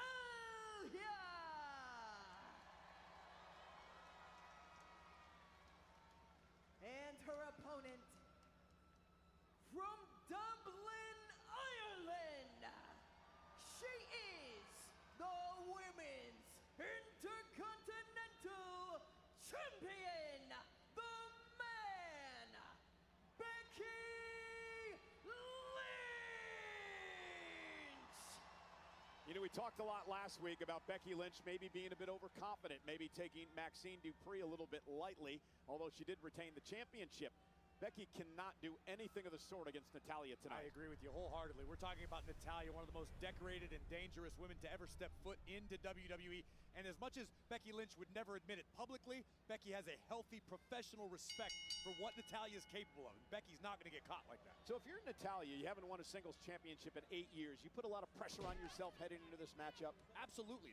This is sort of the headspace Natty's been in for the past several months, if not longer. She's frustrated. This is a woman. Roll up now, shoulders down to the champ, and a kick out. Natalya feels that she has done everything in her power to help the entire women's division as a whole, in spite of herself at times. And now Natty's realizing that she's found herself at the bottom of the ladder more often than not. That was a beautiful, Face first goes beautiful Becky Lynch. takedown. Made over the years of Becky Lynch and what she's meant to the women in the locker room here in WWE before this change of heart as of late. Natalya's really been a locker room. Oh, and a German suplex release to the champ. almost to her own detriment at times. Natalya has been so selfless in an extremely selfish business. Baseball slide by Natalya drives Becky into the barricade. And I think reality is starting to seep into Natalya mentally. She understands Oh. being nice will only get you so far. You got to step on some toes. You got to rattle some cages. You've got to do something that you haven't been doing. And did you notice Natalya hit the ring post hard and seems to be favoring her shoulder here. Doesn't look good. Oh shit.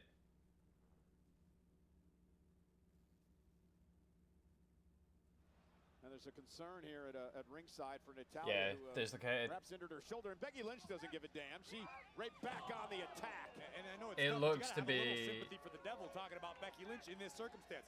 Natalya may have suffered an injury, but the Intercontinental Champion wants to make absolutely sure this isn't a ruse. Becky's not going to allow herself to be caught off guard. And the man now continuing to bring the fight this to a is not potentially- script. I don't know if this is script or not. I really don't know. It does, like the way that she hit the ring post, it doesn't look like it's on the script. Natalya is in serious and genuine pain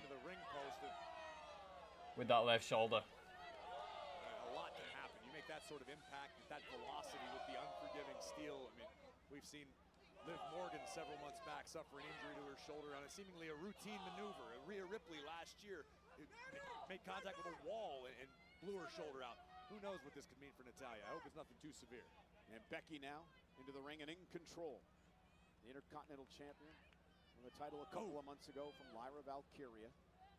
Been dominant ever since. Becky's won 7 world It might championships actually in be her on the career. script. Speaking of the world champ, Naomi Because if it wasn't, they would have waved Becky off from the attack. the state of the women's world title here tonight.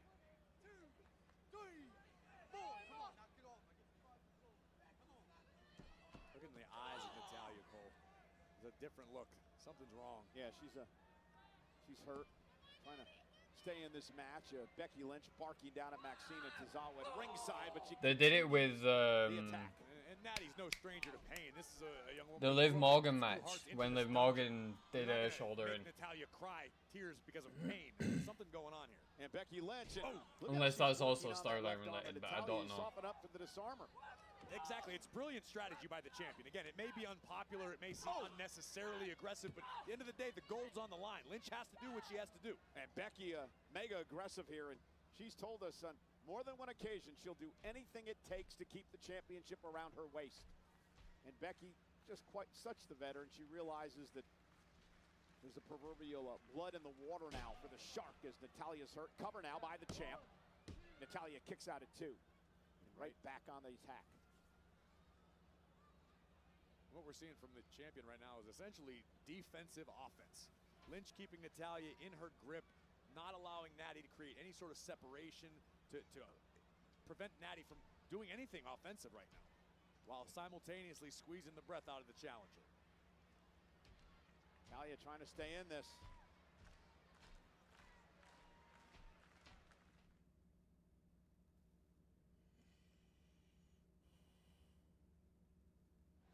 Intercontinental Championship. I tell you now, if Becky Lynch defends against what Natalya. happened off of that Natalya ring apparently post suffered was a shoulder script. injury, as she went into the ring post a little bit ago, trying to fight back against the champ. Trying to get some life back in that left arm, and again, not able.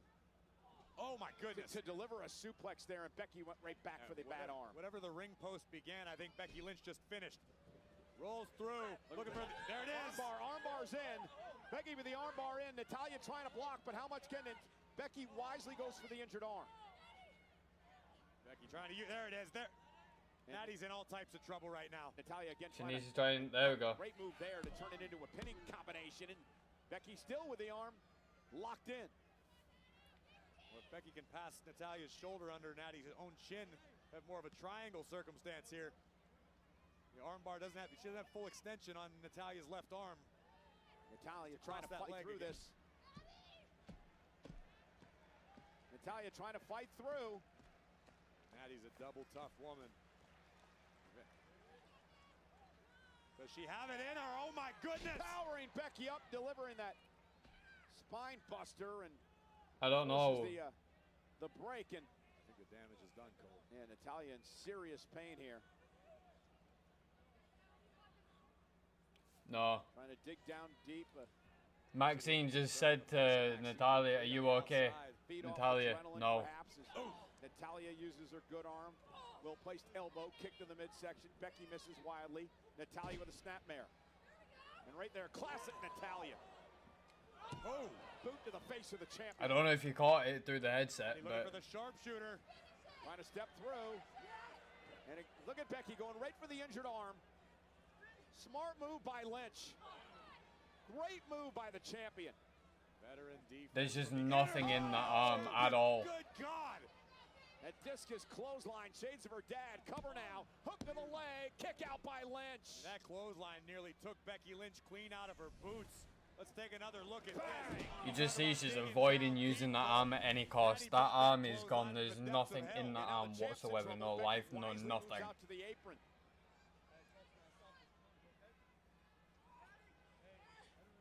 Whatever happened with that move in the ring post is fucked her arm completely. Face of Tozawa, that's sort of his MO.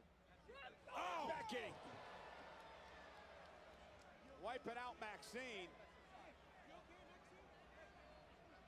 Well, here comes the man. And now we'll wipe it out Tozawa with a baseball slide. Natalia looking to take advantage. She's gonna steal it. Oh, and a kick out. Becky turns it into a pinning combination. Almost had her kick out again by Natalia. Natalia into the second rope. Natalia almost utilized the exact same strategy that she fell to at Triple Mania.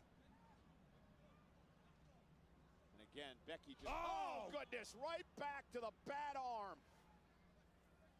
Jesus Christ. And Becky now with the disarmer. Just stop it, come on now. The disarmer on the bad arm of Natalia. Natty's risking permanent damage here. Well, Natalia trying to stay in this, trying to stay alive, but she's got to tap out. She had no choice. All right, Becky, enough is enough. The bell rang, the match is over. Well, now Maxine going to try to separate Becky Lynch, and finally does. But has the damage been done to Natalia? Here is your winner by submission, and still the Women's Intercontinental Champion. Oh, now look at this. Becky from behind. Wasn't enough she injured Natalia. Wasn't enough she won. Now the disarmer on Maxine.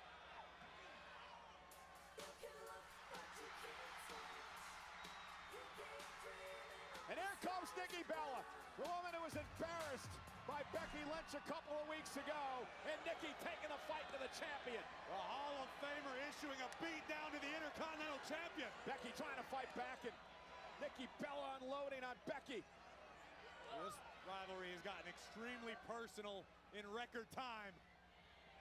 And Nikki, up goes Becky.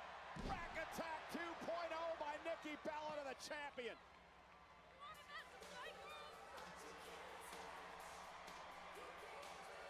Wow! That's how you make a statement. Becky Lynch went a bit too far tonight. Yeah, I could tell. For it.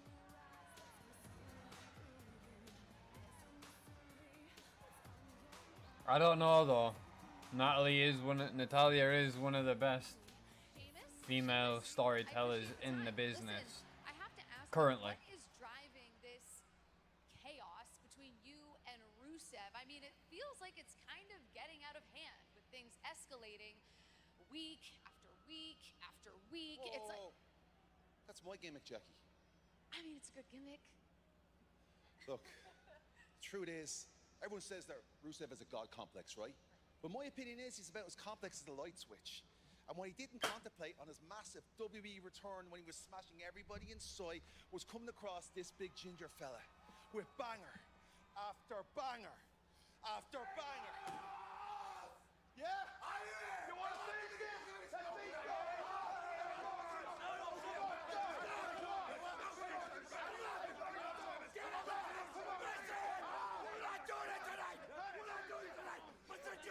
Obviously, you want to kill each other. I'm going to give you one last chance. One last chance, and then we're done. And Clash in Paris. Get it all out of your system. It's the last time. I swear to God, it's the last time. In a good old-fashioned Donnybrook. Now get them out of my building. I don't speak French, man, but you're out here speaking my language, Pierce. I am going to be the Irish person of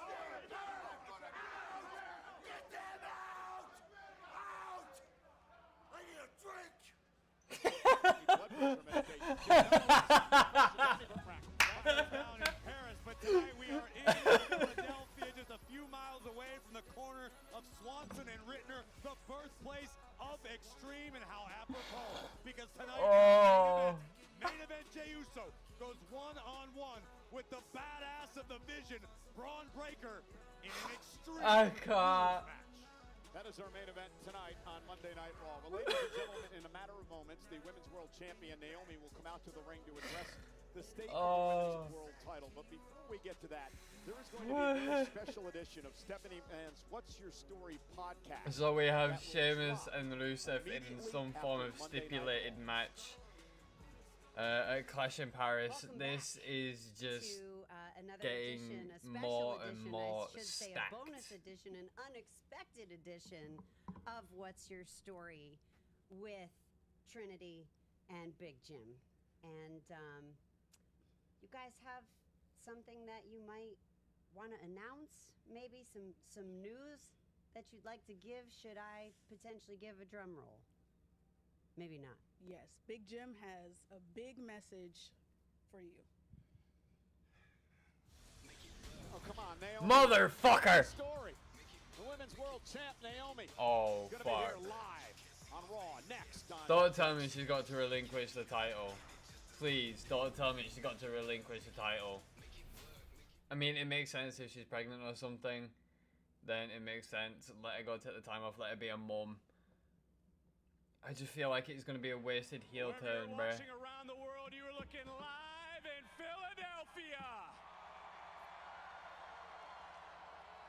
And I want you to welcome my guest. He is the TNA World Champion, Trick Williams.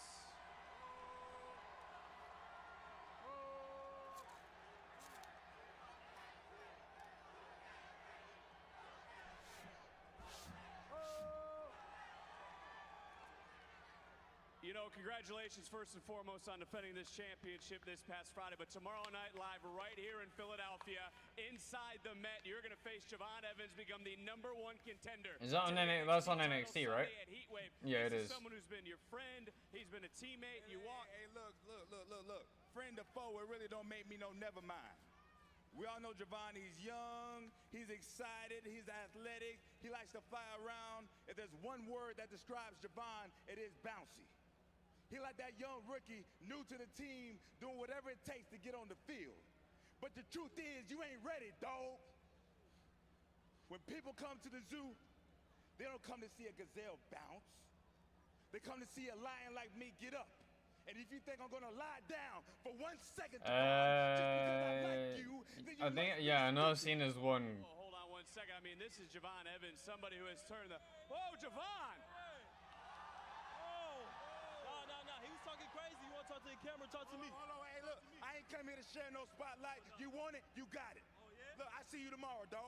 I see you tomorrow, dog. Hey, hold on. Hey, whoa. Hey, hold on a second. Hey, look, tomorrow's a big night for you, too. Main event opportunity when you take on Trick Williams to become the #1 contender. What are you feeling? Yeah, no. I feel excited. Now, I did walk into Philadelphia with a little butterflies. But now, I got the most confidence than ever.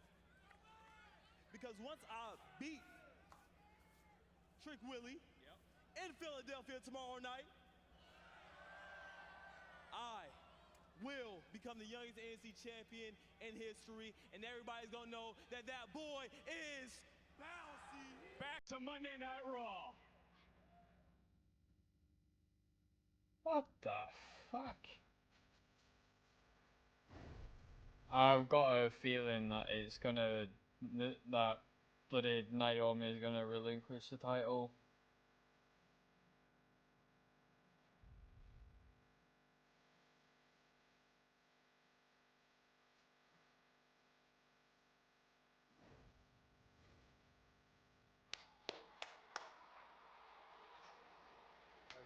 Oh, Ski, how you feeling? Good, man. You? Ready? Yeah. Listen, try to get Knight on board, and he's not having it. We gotta work together, okay? You got yourself an Extreme Rules match tonight against the Paw Patrol, the Vision, whatever they want to call themselves. The Paw Patrol. That you're outnumbered. So, the fuck? You can always count on me. I got your back tonight. Paul, No disrespect, Deuce, but man, I didn't ask for your help for tonight, man. Not on this match. Okay, listen, I know in Paris it's about the heavyweight championship, but you're not gonna get there. I'm just trying to get you to the match. Wait, Deuce. What do you mean get me to Paris? Once we get to Paris, Punk, it's every man for themselves. Yeah. Look, Goose, at the end of the night, man, I just don't want to owe nobody no favors. I know you can understand that. All right. I'm letting you know I'm here, all right? Appreciate it, Goose. All right. Yeet. Go take care of business. Yeet. Jey Uso wants to do it all on his own, doesn't want to owe favors to anyone come Paris. Tonight we're in Philadelphia. Tonight the rules are extreme. Main event, Jey Uso, one-on-one with Braun Breaker of the Vision in our main event still to come. Let's head up to the ring and our general manager, Adam Pearce. Oh, for the Lord. Here we go. This is... Ladies and gentlemen, please welcome I don't like this. the Women's World Champion, Naomi.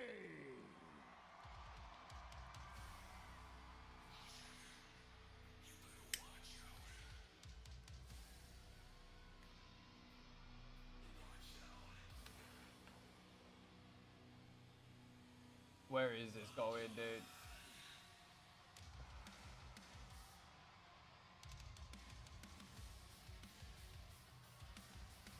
Been an interesting couple of weeks for Naomi. She, of course, defended the title in a triple threat match against Io and Rhea back at SummerSlam.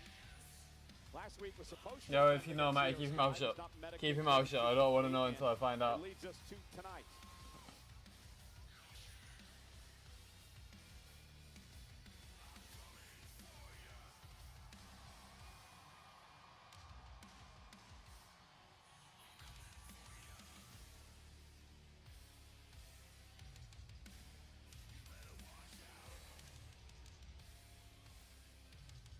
Yeah, I just saw it.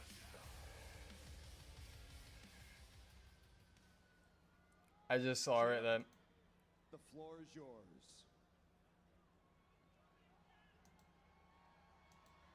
I saw it at the last second. I don't know if it was too long. Yep, I know. I'm done.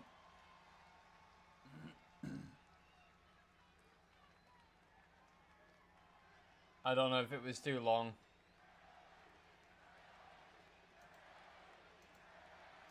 The dashboard is still saying it's fine.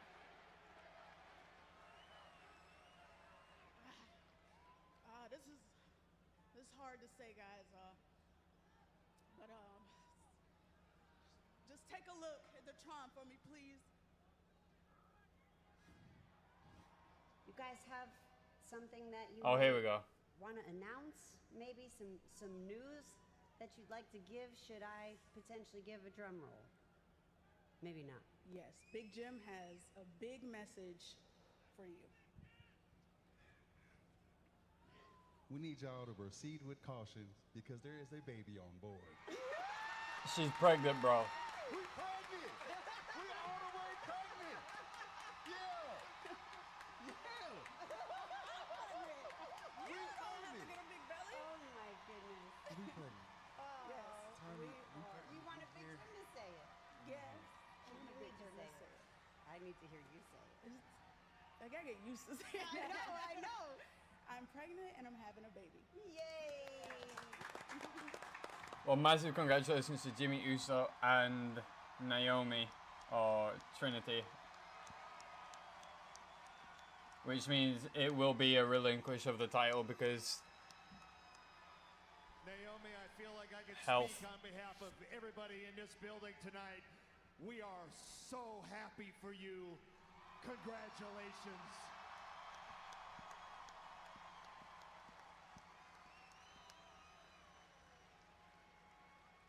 You know what, Adam? I bet you are happy for me. I bet you are. But you know what? This ain't my first time relinquishing a title. Oh, fuck I handed it up. back the first time, but this time I ain't handing you shit. Yeah. My hormones are jumping like a disco. This ain't the time nor place get the hell out of my face. Get the stepping. Go. Get out of here. I'm going. Nah, nah, nah, nah. Hey, hey, hey.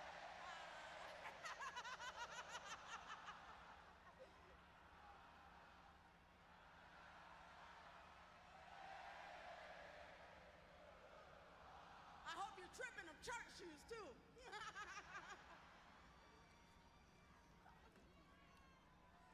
Thank you.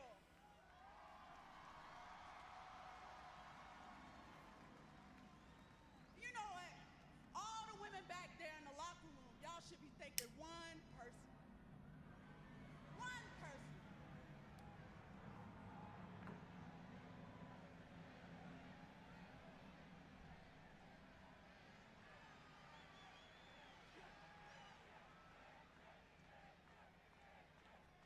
Yeah, they should be thanking Big Jim because without him, y'all know y'all wouldn't have a chance to take this title off of me. I was about to walk y'all like a dog all year long. I was gonna put you heifers in the ground. But thanks to Big Jim, he like to Netflix and chill, if you know what I mean. Oh my. Okay, you can tell all the reds are off. Hey.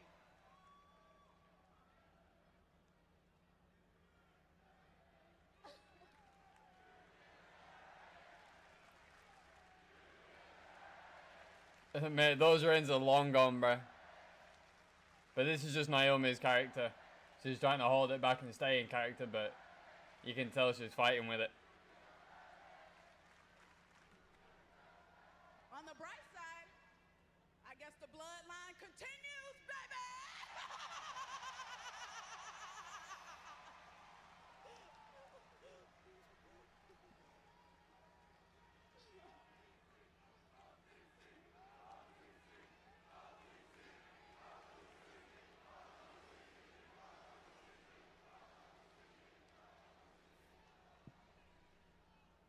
So here's what I'm gonna do.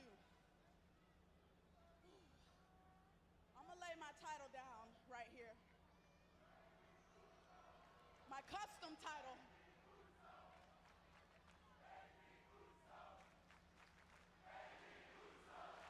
Baby Uso.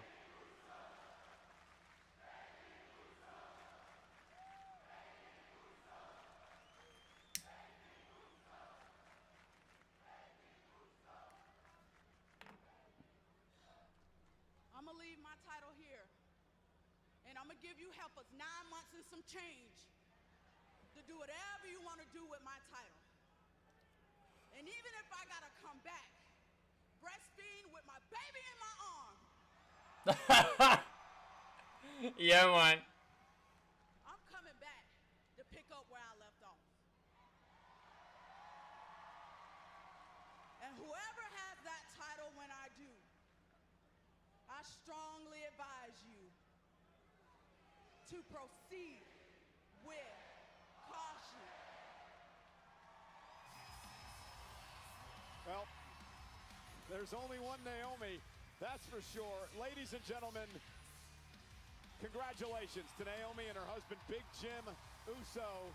The announcement tonight from Naomi that she is with child and will relinquish the Women's World Championship. As difficult as no doubt that decision was for Naomi to make, heartbreaking to make it to the top of the mountain, but what better reason to have to relinquish your gold than a beautiful baby. Congratulations to John and Trin. I'm very happy and proud, both of you. And ladies and gentlemen, I'm assuming that next week on Monday Night Raw, we're going to learn more about the title picture where Stephanie Vaquer figures into all this. Remember, she was the #1 contender for the title. Oh shit, yeah, what the fuck happens at fucking Clash in Paris? All that next week, because Monday Night Raw is across the pond. We're in Birmingham, the United Kingdom next week, and we'll have a special start time of 3 Eastern, 12 Pacific here in the States, 8 p.m. Birmingham, mate. UK, coming to you live on Netflix across the world. Don't miss Monday Night Raw. That's 8 p.m. local time. Birmingham. And we know why Adam Pearce needs blood pressure medication, because the man has been busy. It has just been made official. Next Monday on Raw, The Eradicator, Rhea Bloody Ripley, goes one-on-one with the prodigy of the Judgment Day, Roxanne Perez. And next week on Monday Night Raw as well, Kofi Kingston of the New Day will try his fare against the one and only Penta. Penta, one-on-one with Kofi Kingston again. Special start time, 3 o'clock on the East Coast, 12 o'clock on the West Coast on Netflix here in the States. But before we get there, we're going to make a stop for SmackDown in Dublin, Ireland, with none other than the greatest of all time. John Cena will be live in Ireland this Friday on SmackDown. But coming up next on Monday Night Raw, the unpredictable badass from the Vision, Braun Breaker, set to take on main event Jey Uso. Things get extreme in Philly, live on Netflix. So, really quickly, I will follow up on what Michael Cole just said there. What the fuck does this mean for Stephanie Vaquer in Clash in Paris? Remember, that's August 31st. So they've got literally less than 11 days, 12 days, less than 2 weeks to figure out what in God's green earth they're going to do with the world title in the women's division. Obviously, with that announcement from Naomi, again, massive shout out to Trinity and John, Naomi and Big Jim on their upcoming child. However, what the fuck does this mean for the business and where is this going to go? The most logical answer for me would be a battle royal in the women's division on Monday Night Raw to determine who will hold that title, or it could be number one contender versus number one contender to see who wins the women's world title at Clash in Paris. Obviously, Stephanie Vaquer already going to be there regardless, as she already is one of the number one contenders for that title. The only other logical explanation is, like I said, Battle Royal determines the other number one contender. They go one-on-one for the title at Clash in Paris. Maybe. I don't know. There's other routes that they could take, but that just seems the most logical, most straightforward answer. We'll have to wait till next Monday to find out what Adam Pearce is gonna do, and what the scriptwriters and what the higher ups in the WWE are going to do with the rest of the women's division in that sense. But yeah, as they also said, just after that announcement was made, this Friday, SmackDown comes to Ireland, and that will, I believe, also be at 8 p.m. local time, and 3 p.m. on the East Coast, 12 p.m. on the West Coast, and I believe that will also be either 9 or 10 p.m. United Standard Time for the rest of the European market. God only knows where we're going to go with that. But this changes things up rather drastically from where I see it. From where I stand and where I see things, this is going to change things drastically. So to see how it goes. Working in the United Kingdom. Let's see how it goes. I'm going to go make a drink real quick. I'll be right back. Philadelphia Eagles. Did Nikki Bella score touchdowns I don't know about? She's a Hall of Famer, Corey.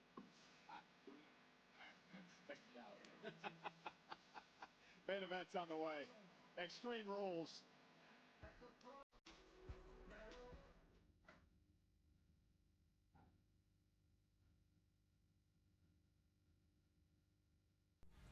Well, ladies and gentlemen, we are still buzzing from the news from our former Women's World Champion Naomi moments ago announcing to the world that she and her husband, Jimmy Uso, expecting a child.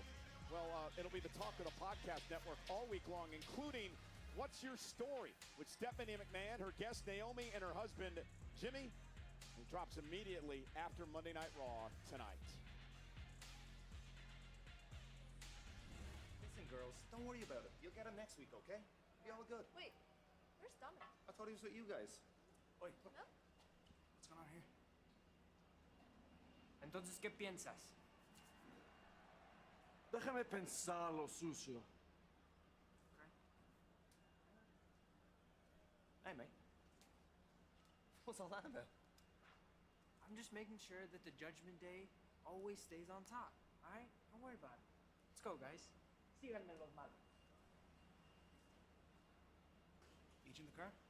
Yeah, I'll catch up with you.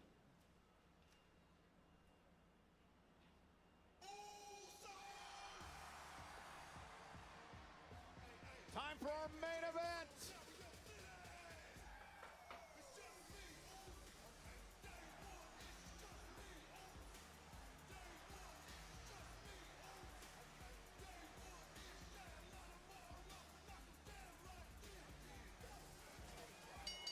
The following is an Extreme Rules match.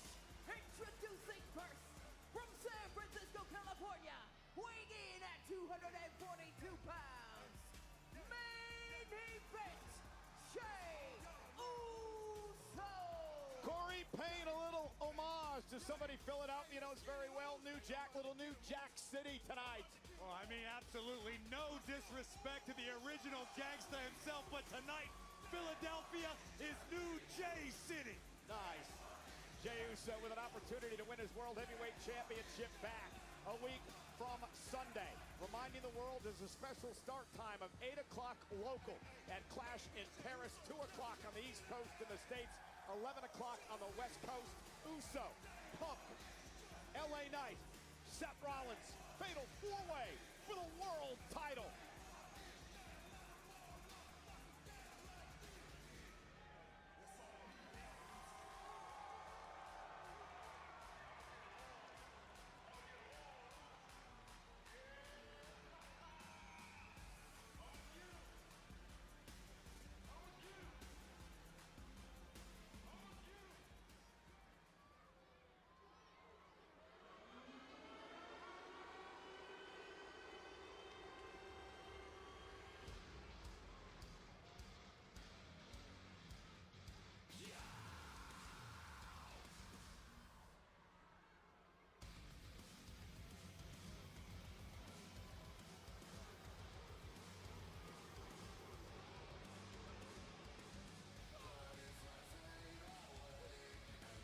And his opponent, accompanied by WWE Hall of Famer, the Oracle, Paul Heyman, representing the Vision, weighing in at 250 pounds, Braun Breaker. A shopping cart full of weapons, completely legal tonight under Extreme Rules. Anything goes, you win via pinfall or submission. And for the first time in over 5 years, we have an Extreme Rules match on Monday Night Raw. First time in over 5 years? Oh, God. Just a few miles away from Swanson and Rittner, the bingo hall of great infamy.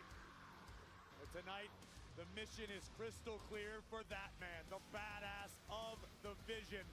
Take out Jey Uso.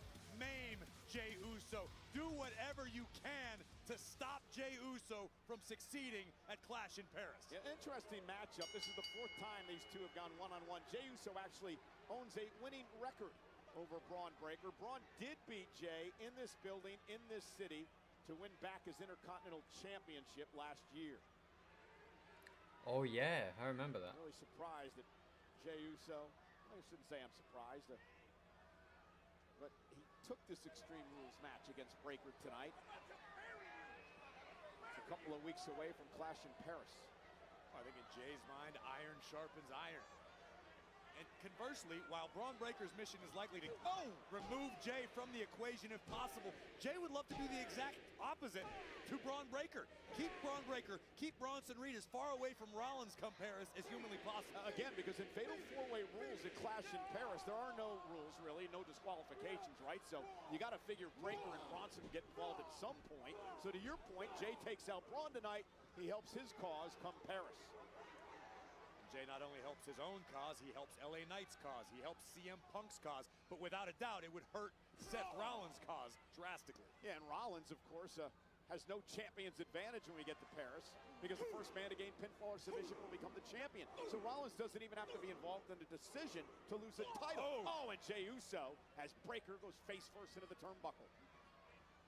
And Jay now sending Breaker up over the top. Oh my goodness! Right into that sharpening cart of weapons, and Braun may have hurt himself. Breaker may have broken his leg. My God! Braun Breaker trying to crawl away from Jey Uso. Main event, Jey Uso now on the attack. I mean, Braun came down knees and shins first across the loaded What a nasty shopping cart here. even the Breaker. trash can within. It doesn't take much to snap a leg, particularly when you compete as intensely as Braun Breaker. And Braun This badass dog is hurt right now. Trying to. You see our senior official Chad Patton out there checking on Breaker. Meanwhile, as Breaker tries to drag himself back up to the apron, Jey Uso's looking for more tools. What do you need more toys for? You got a shopping cart full of them. Because Jey Uso, much like Braun Breaker, is on a mission. Braun Breaker may have 2 broken legs, but the guy is crawling forward. He's like a Terminator. He won't stop. Jey Uso needs to make sure he figures out how to stop Braun Breaker. Well, Paul Heyman, of course, mentioned the Dudley Boys earlier tonight when it comes to tables. Devon and Bubba Ray, of course, the king of them. And now you saw Breaker. He called Heyman over earlier on, just a few moments ago, to talk to him a little bit, perhaps about the injured leg, as Jey Uso back on the attack. Smart move by Jey. Take out Braun while he's down. I don't think the advantage provided by Paul Heyman can be overstated. Heyman has seen everything there is to see in this business. He's experienced everything there is to experience. He's telling Braun exactly what to do next. Suicide dive by Uso. Breaker goes down, his knee collapsing.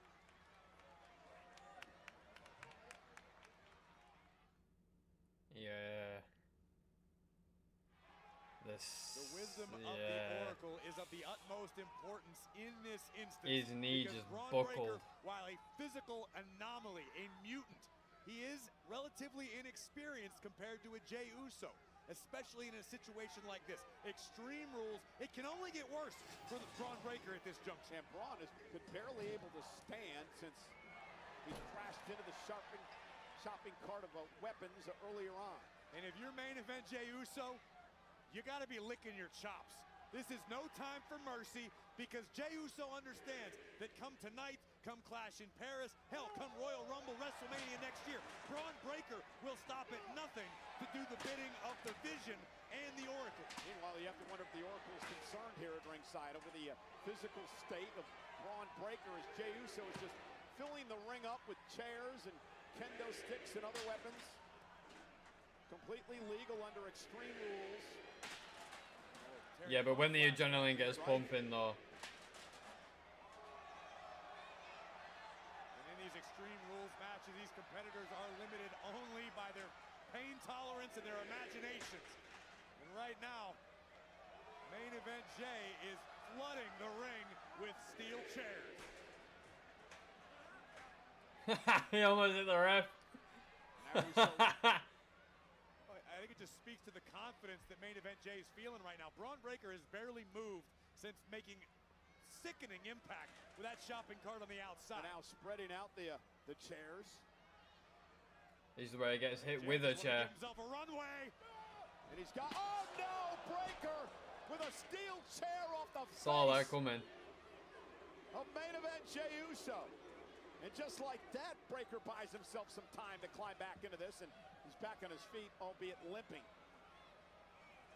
Well, unfortunately for Jey Uso, Braun Breaker, even at 75 or 80%, is still a hell of a lot tougher and more dangerous than your average superstar. Well, Heyman mentioned Sandman earlier tonight. Hence the kendo stick from Breaker.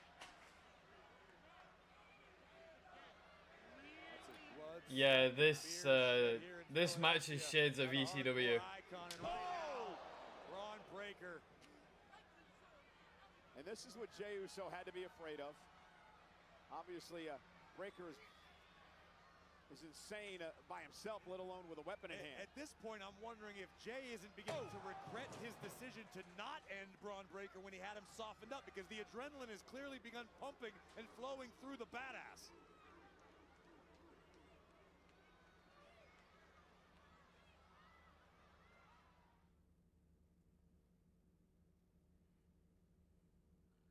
Braun Breaker has quickly turned the tables, or the chairs, on Jey Uso here in this Extreme Rules match Jay had been in control, but Breaker's got a weapon, and Breaker's unloading on Jey Uso.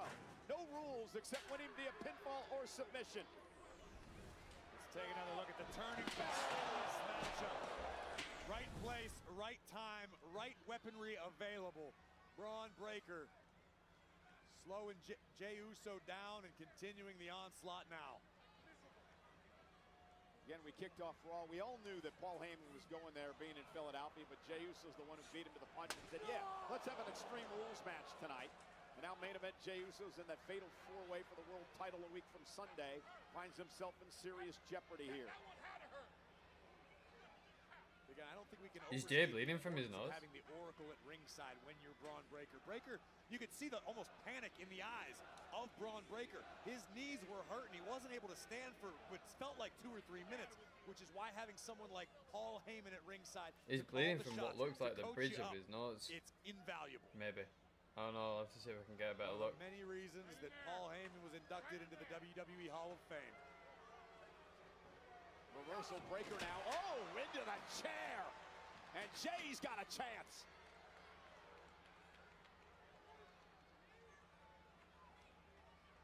Again, Heyman's like a baseball manager. You can tell your player what you need him to do, but it's up to the player to execute. You still have the advantage. Don't worry about that. We'll take care of it later. Go get him. You hear Heyman say to Braun Breaker, don't worry about that. We'll take care of it later, referring to a potential injury of Breaker's arm. Braun Breaker's like Paul Heyman's personal Frankenstein, except a hell of a lot faster. Paul believes he's the he was of WWE, a future across WrestleMania the. main eventer. Yep. I don't know too many people who disagree with Heyman's assessment. And Breaker exploding out of the corner and turning Uso inside out. The bona fide Steiner line, taking down main event. Yeah, Jey was. Now, Jey Uso. Small cut. Cut, I believe, on his nose. And now it's Braun Breaker setting up some furniture.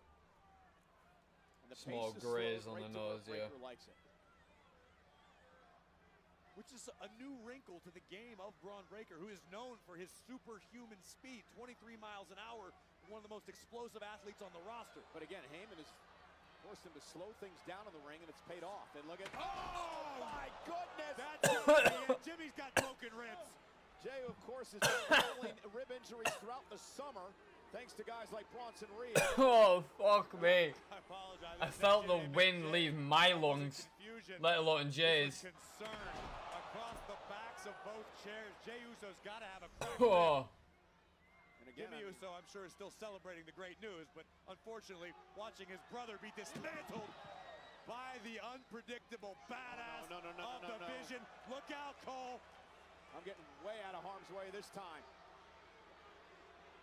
Breaker stalking Jey Uso.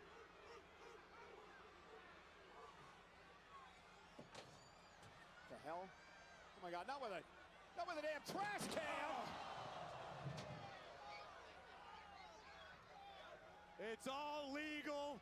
It's Extreme Rules. Brother. It's an accident scene here at ringside. Braun Breaker, Jey Uso are down after Breaker left off the apron with a... It does look like an accident scene, Cole, but make no mistake about it. This was all very intentional by Braun Breaker. And Breaker making it back to his feet. Jey is still down. Jey's eyes are glazed over, Cole. Good Lord. Look at Braun Breaker, an absolute freak of nature. Suffered the injury early on in the matchup, and now Braun Breaker in complete control. What the hell is he going to do with the cowl of this table? Whatever the hell he wants.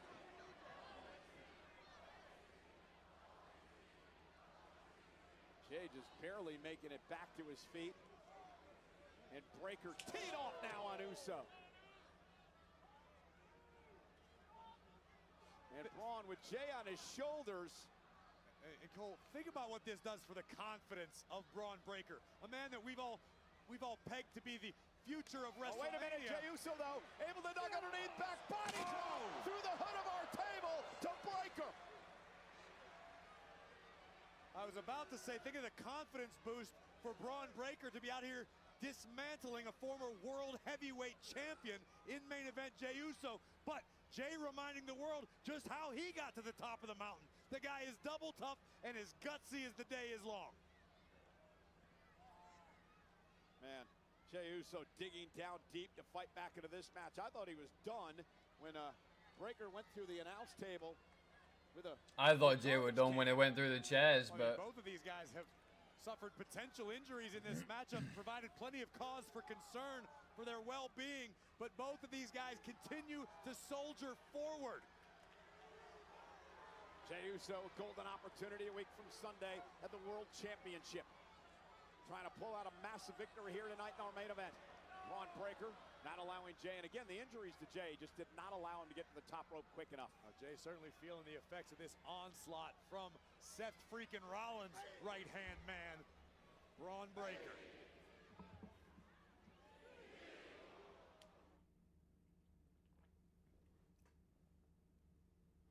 This has been a car wreck.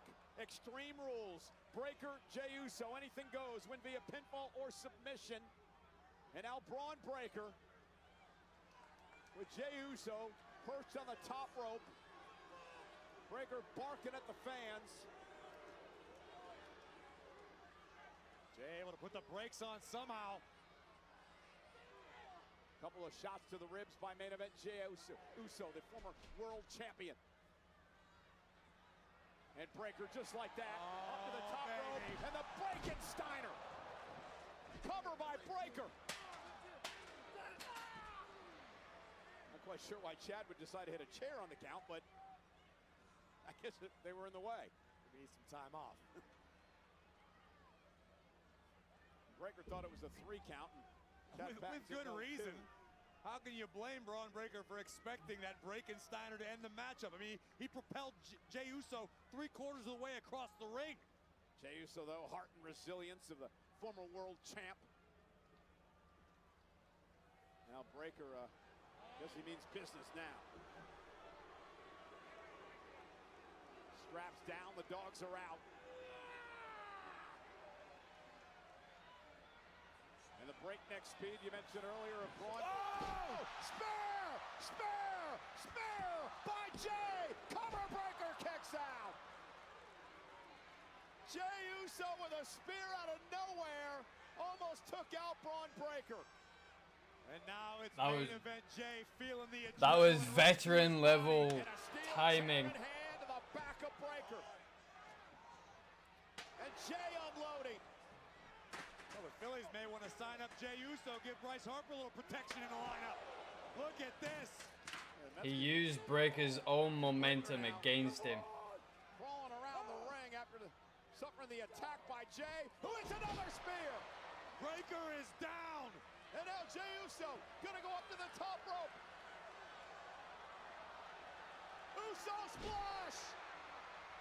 Cover on Breaker. It won't be this easy. Yep. Oh, Bronson Reed just pulled the official out of the ring. And it doesn't matter because there are no disqualifications. Oh, And my now God. bowling his way through Jey Uso and attacking Uso. And it's all legal. It's all legal. Bronson Reed, the biggest, baddest bully on Broad Street tonight. The Oscilla with a Death Valley driver. And did you see the sick smile of satisfaction on the face of the Oracle? And LA Knight's had enough. Knight, one of the contenders for the world title, comes after Bronson Reed. And Reed driven out of the ring. Look out, Cole.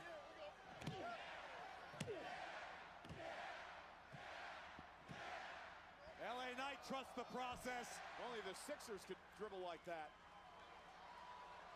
LA Knight barking at Breaker. And look at this from behind. The world champ, Seth freaking Rollins, from behind, assaulting Knight.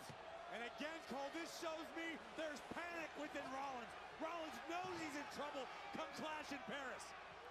I'll take out of his enemies when he can. Rollins now. Looking for a pedigree to Jey Uso. Again, I There's been no bell because this is Extreme Rules. There's chaos. The match is continuing. It's Breakker and Uso one-on-one, but and now it's Seth Rollins. They're trying to get the official, but we got more help on the way.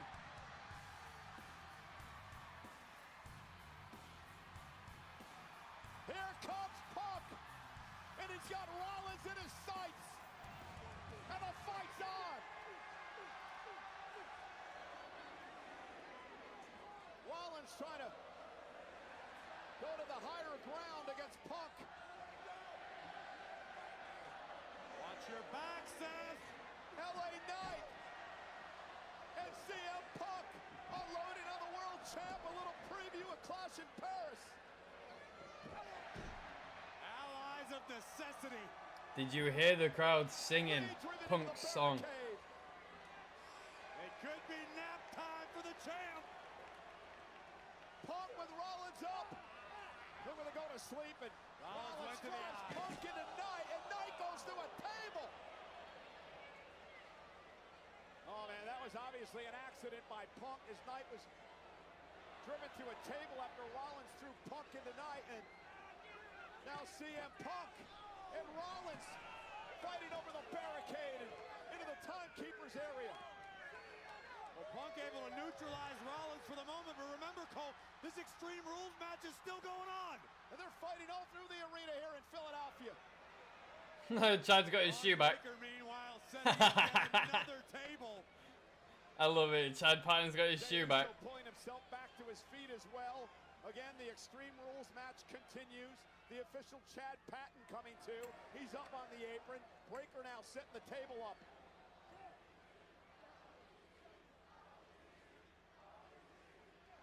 Remember, Bronson Reed has not been fully eliminated out of the equation. There's going to be potentially one more interference here. Kick by Jay. Jey Uso measuring his man. Another kick to Breakker. Breakker now onto the table. Jey Uso going to quickly try to take advantage. And now Big Bronson Reed knocking Uso off the top rope. Man, they're coming from everywhere. Absolute power, total control, Cole. That's what the Vision wanted. That's what the Vision has. That's what the Vision wants to maintain. Well, Jey Uso may want to refocus his vision here because Braun Breakker is in position. We've seen him do this how many times? Called it. I'm too good sometimes, I swear to God.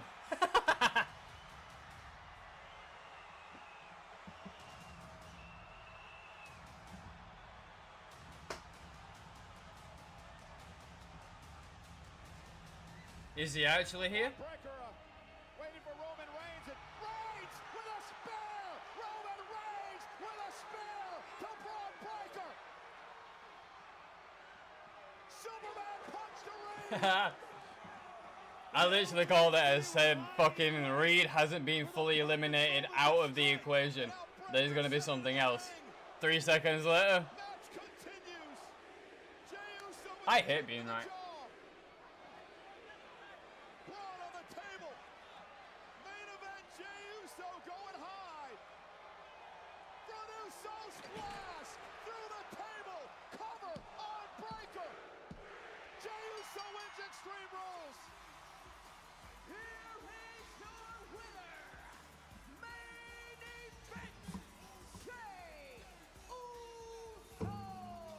I hate being right. Saying there's nothing like family.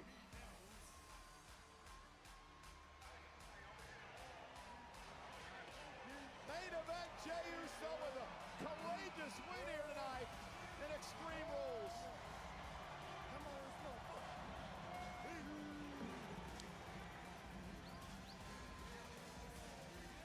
Man, what a match.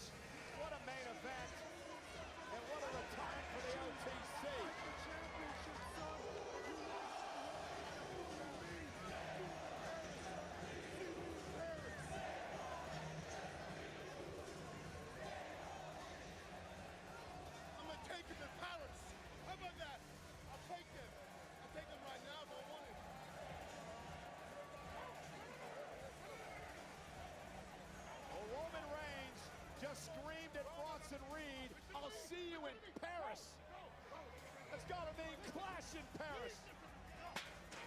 Godzilla says he's ready. What a collision that would be. Well, the Godzilla looks ready. The question is the OTC ready for Big Bronson Reed? We'll find out a week from Sunday. Did you just... I don't know if you caught that there. But that sentence alone... You want to play games?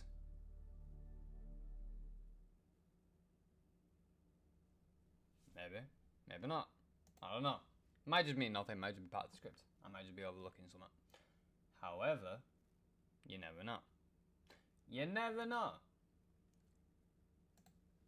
But that is going to conclude Monday Night Raw for tonight. Man's not being embarrassed. But when you've watched the WWE for as long as I have, certain things just become obvious. Especially at a main event on a show that is supposed to last up to 3 hours, when a main event starts at 1 hour 58.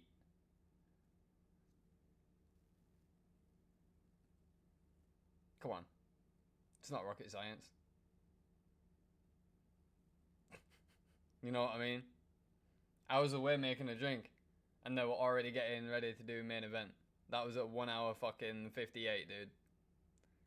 The main event literally lasted for like, what, 30 minutes? 30 minutes? 35 minutes? But what gave it away to me that obviously Bronson Reed was still in the sequence in the end of towards the end, the lateral side of that main event. What gave it away to me is I don't think Bronson Reed was supposed to poke his head up from where he got taken out by LA Knight on that far side of the ring. But he pulled himself up to the apron side and he lifted his head up, obviously signaling that he's still there. I don't know if, obviously, people catch things and people interpret things differently, but to me that signified, obviously, LA Knight's been taken out at this stage. He accidentally got put through a table by Punk. Punk's off chasing Seth. Seth and Punk are no longer in the equation. The only two people that are still in the equation is Jay and Braun Breaker. And also Bronson Reed, who technically wasn't even supposed to make himself known until the time was right. Obviously, it's a live show. Not everything's going to go smooth as fucking butter. But it was a little obvious. You know, it was a little obvious that obviously Roman come back from filming Street Fighter 6 or whatever Street Fighter it is that he was doing, and makes his presence known alongside Jay. And then as Jay's music was playing, Roman stood in the ring, obviously with Jay, and he's barking at Bronson Reed, "I'll see you in Paris." Whether or not that's for the Fatal 4-Way, or whether that's Roman making a case of saying, "You got something of mine, I want it back," or "I want them back." Because it's obviously storyline. No, like, I'm not being funny, but no one's gonna take his shoes. You know what I mean? No one's gonna take his shoes, bruh. It's obviously storyline shit. It is always supposed to be like a quirky spin-off gimmick, and it's always, you know what I mean? It's obvious. If it's not obvious to you, then you're fucking blind, or you're new to this industry. And I don't know whether it's just going to be that Roman's going to be in Paris for the Fatal 4-Way to be alongside Jay, just to be there in support, or whether Roman's actually going to have a match at Clash in Paris is yet to be seen.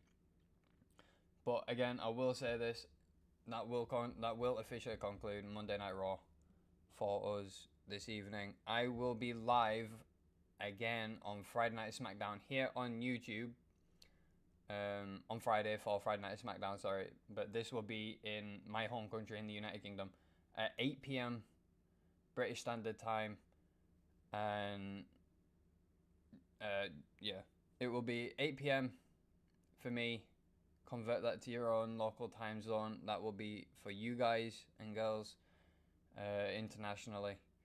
So I will be live early on Friday for Friday Night SmackDown. I'll be live at like, I want to say 7:50, 7:55 p.m. BST here on YouTube for Friday Night SmackDown. And then again, on Monday night, I will also again be live at 7:50 or 7:55 for Monday Night Raw, as that is coming to my home country of England in Birmingham. So I will see you guys on Friday. And if you guys want to see other general live streams and content, go through my link tree. My Twitch is on there. My Discords are on there. If you guys don't ever want to miss a stream, I'd recommend joining the Discords so you don't. And also I do other general content streams over on Twitch, not on here on YouTube at the minute. But with that being said, I'm gonna love you all. I'm gonna leave you all. Thank you all for being here. Thank you all for chilling with me. I appreciate you guys. I will see you tomorrow back on Twitch for more general content streams over on Fortnite and Call of Duty, depending on what the crew is doing and whether or not anyone has a crash out tomorrow. Matty, looking at you. But yeah, I'm gonna love you all. I'm gonna leave you all. Thank you all for chilling with me. Thank you all for the likes, the loves, the chat reactions. I appreciate you guys. Take care of yourselves. Take care of each other. Stay safe. Stay warm. Stay fed. Stay blessed. Stay healthy. And I'll see you guys tomorrow over on Twitch. And for you guys that watch exclusively for the WWE content, I will see you guys on Friday here on YouTube. Sayonara, mi amigos. I love you all. Stay blessed. Good night. God bless. Bye-bye.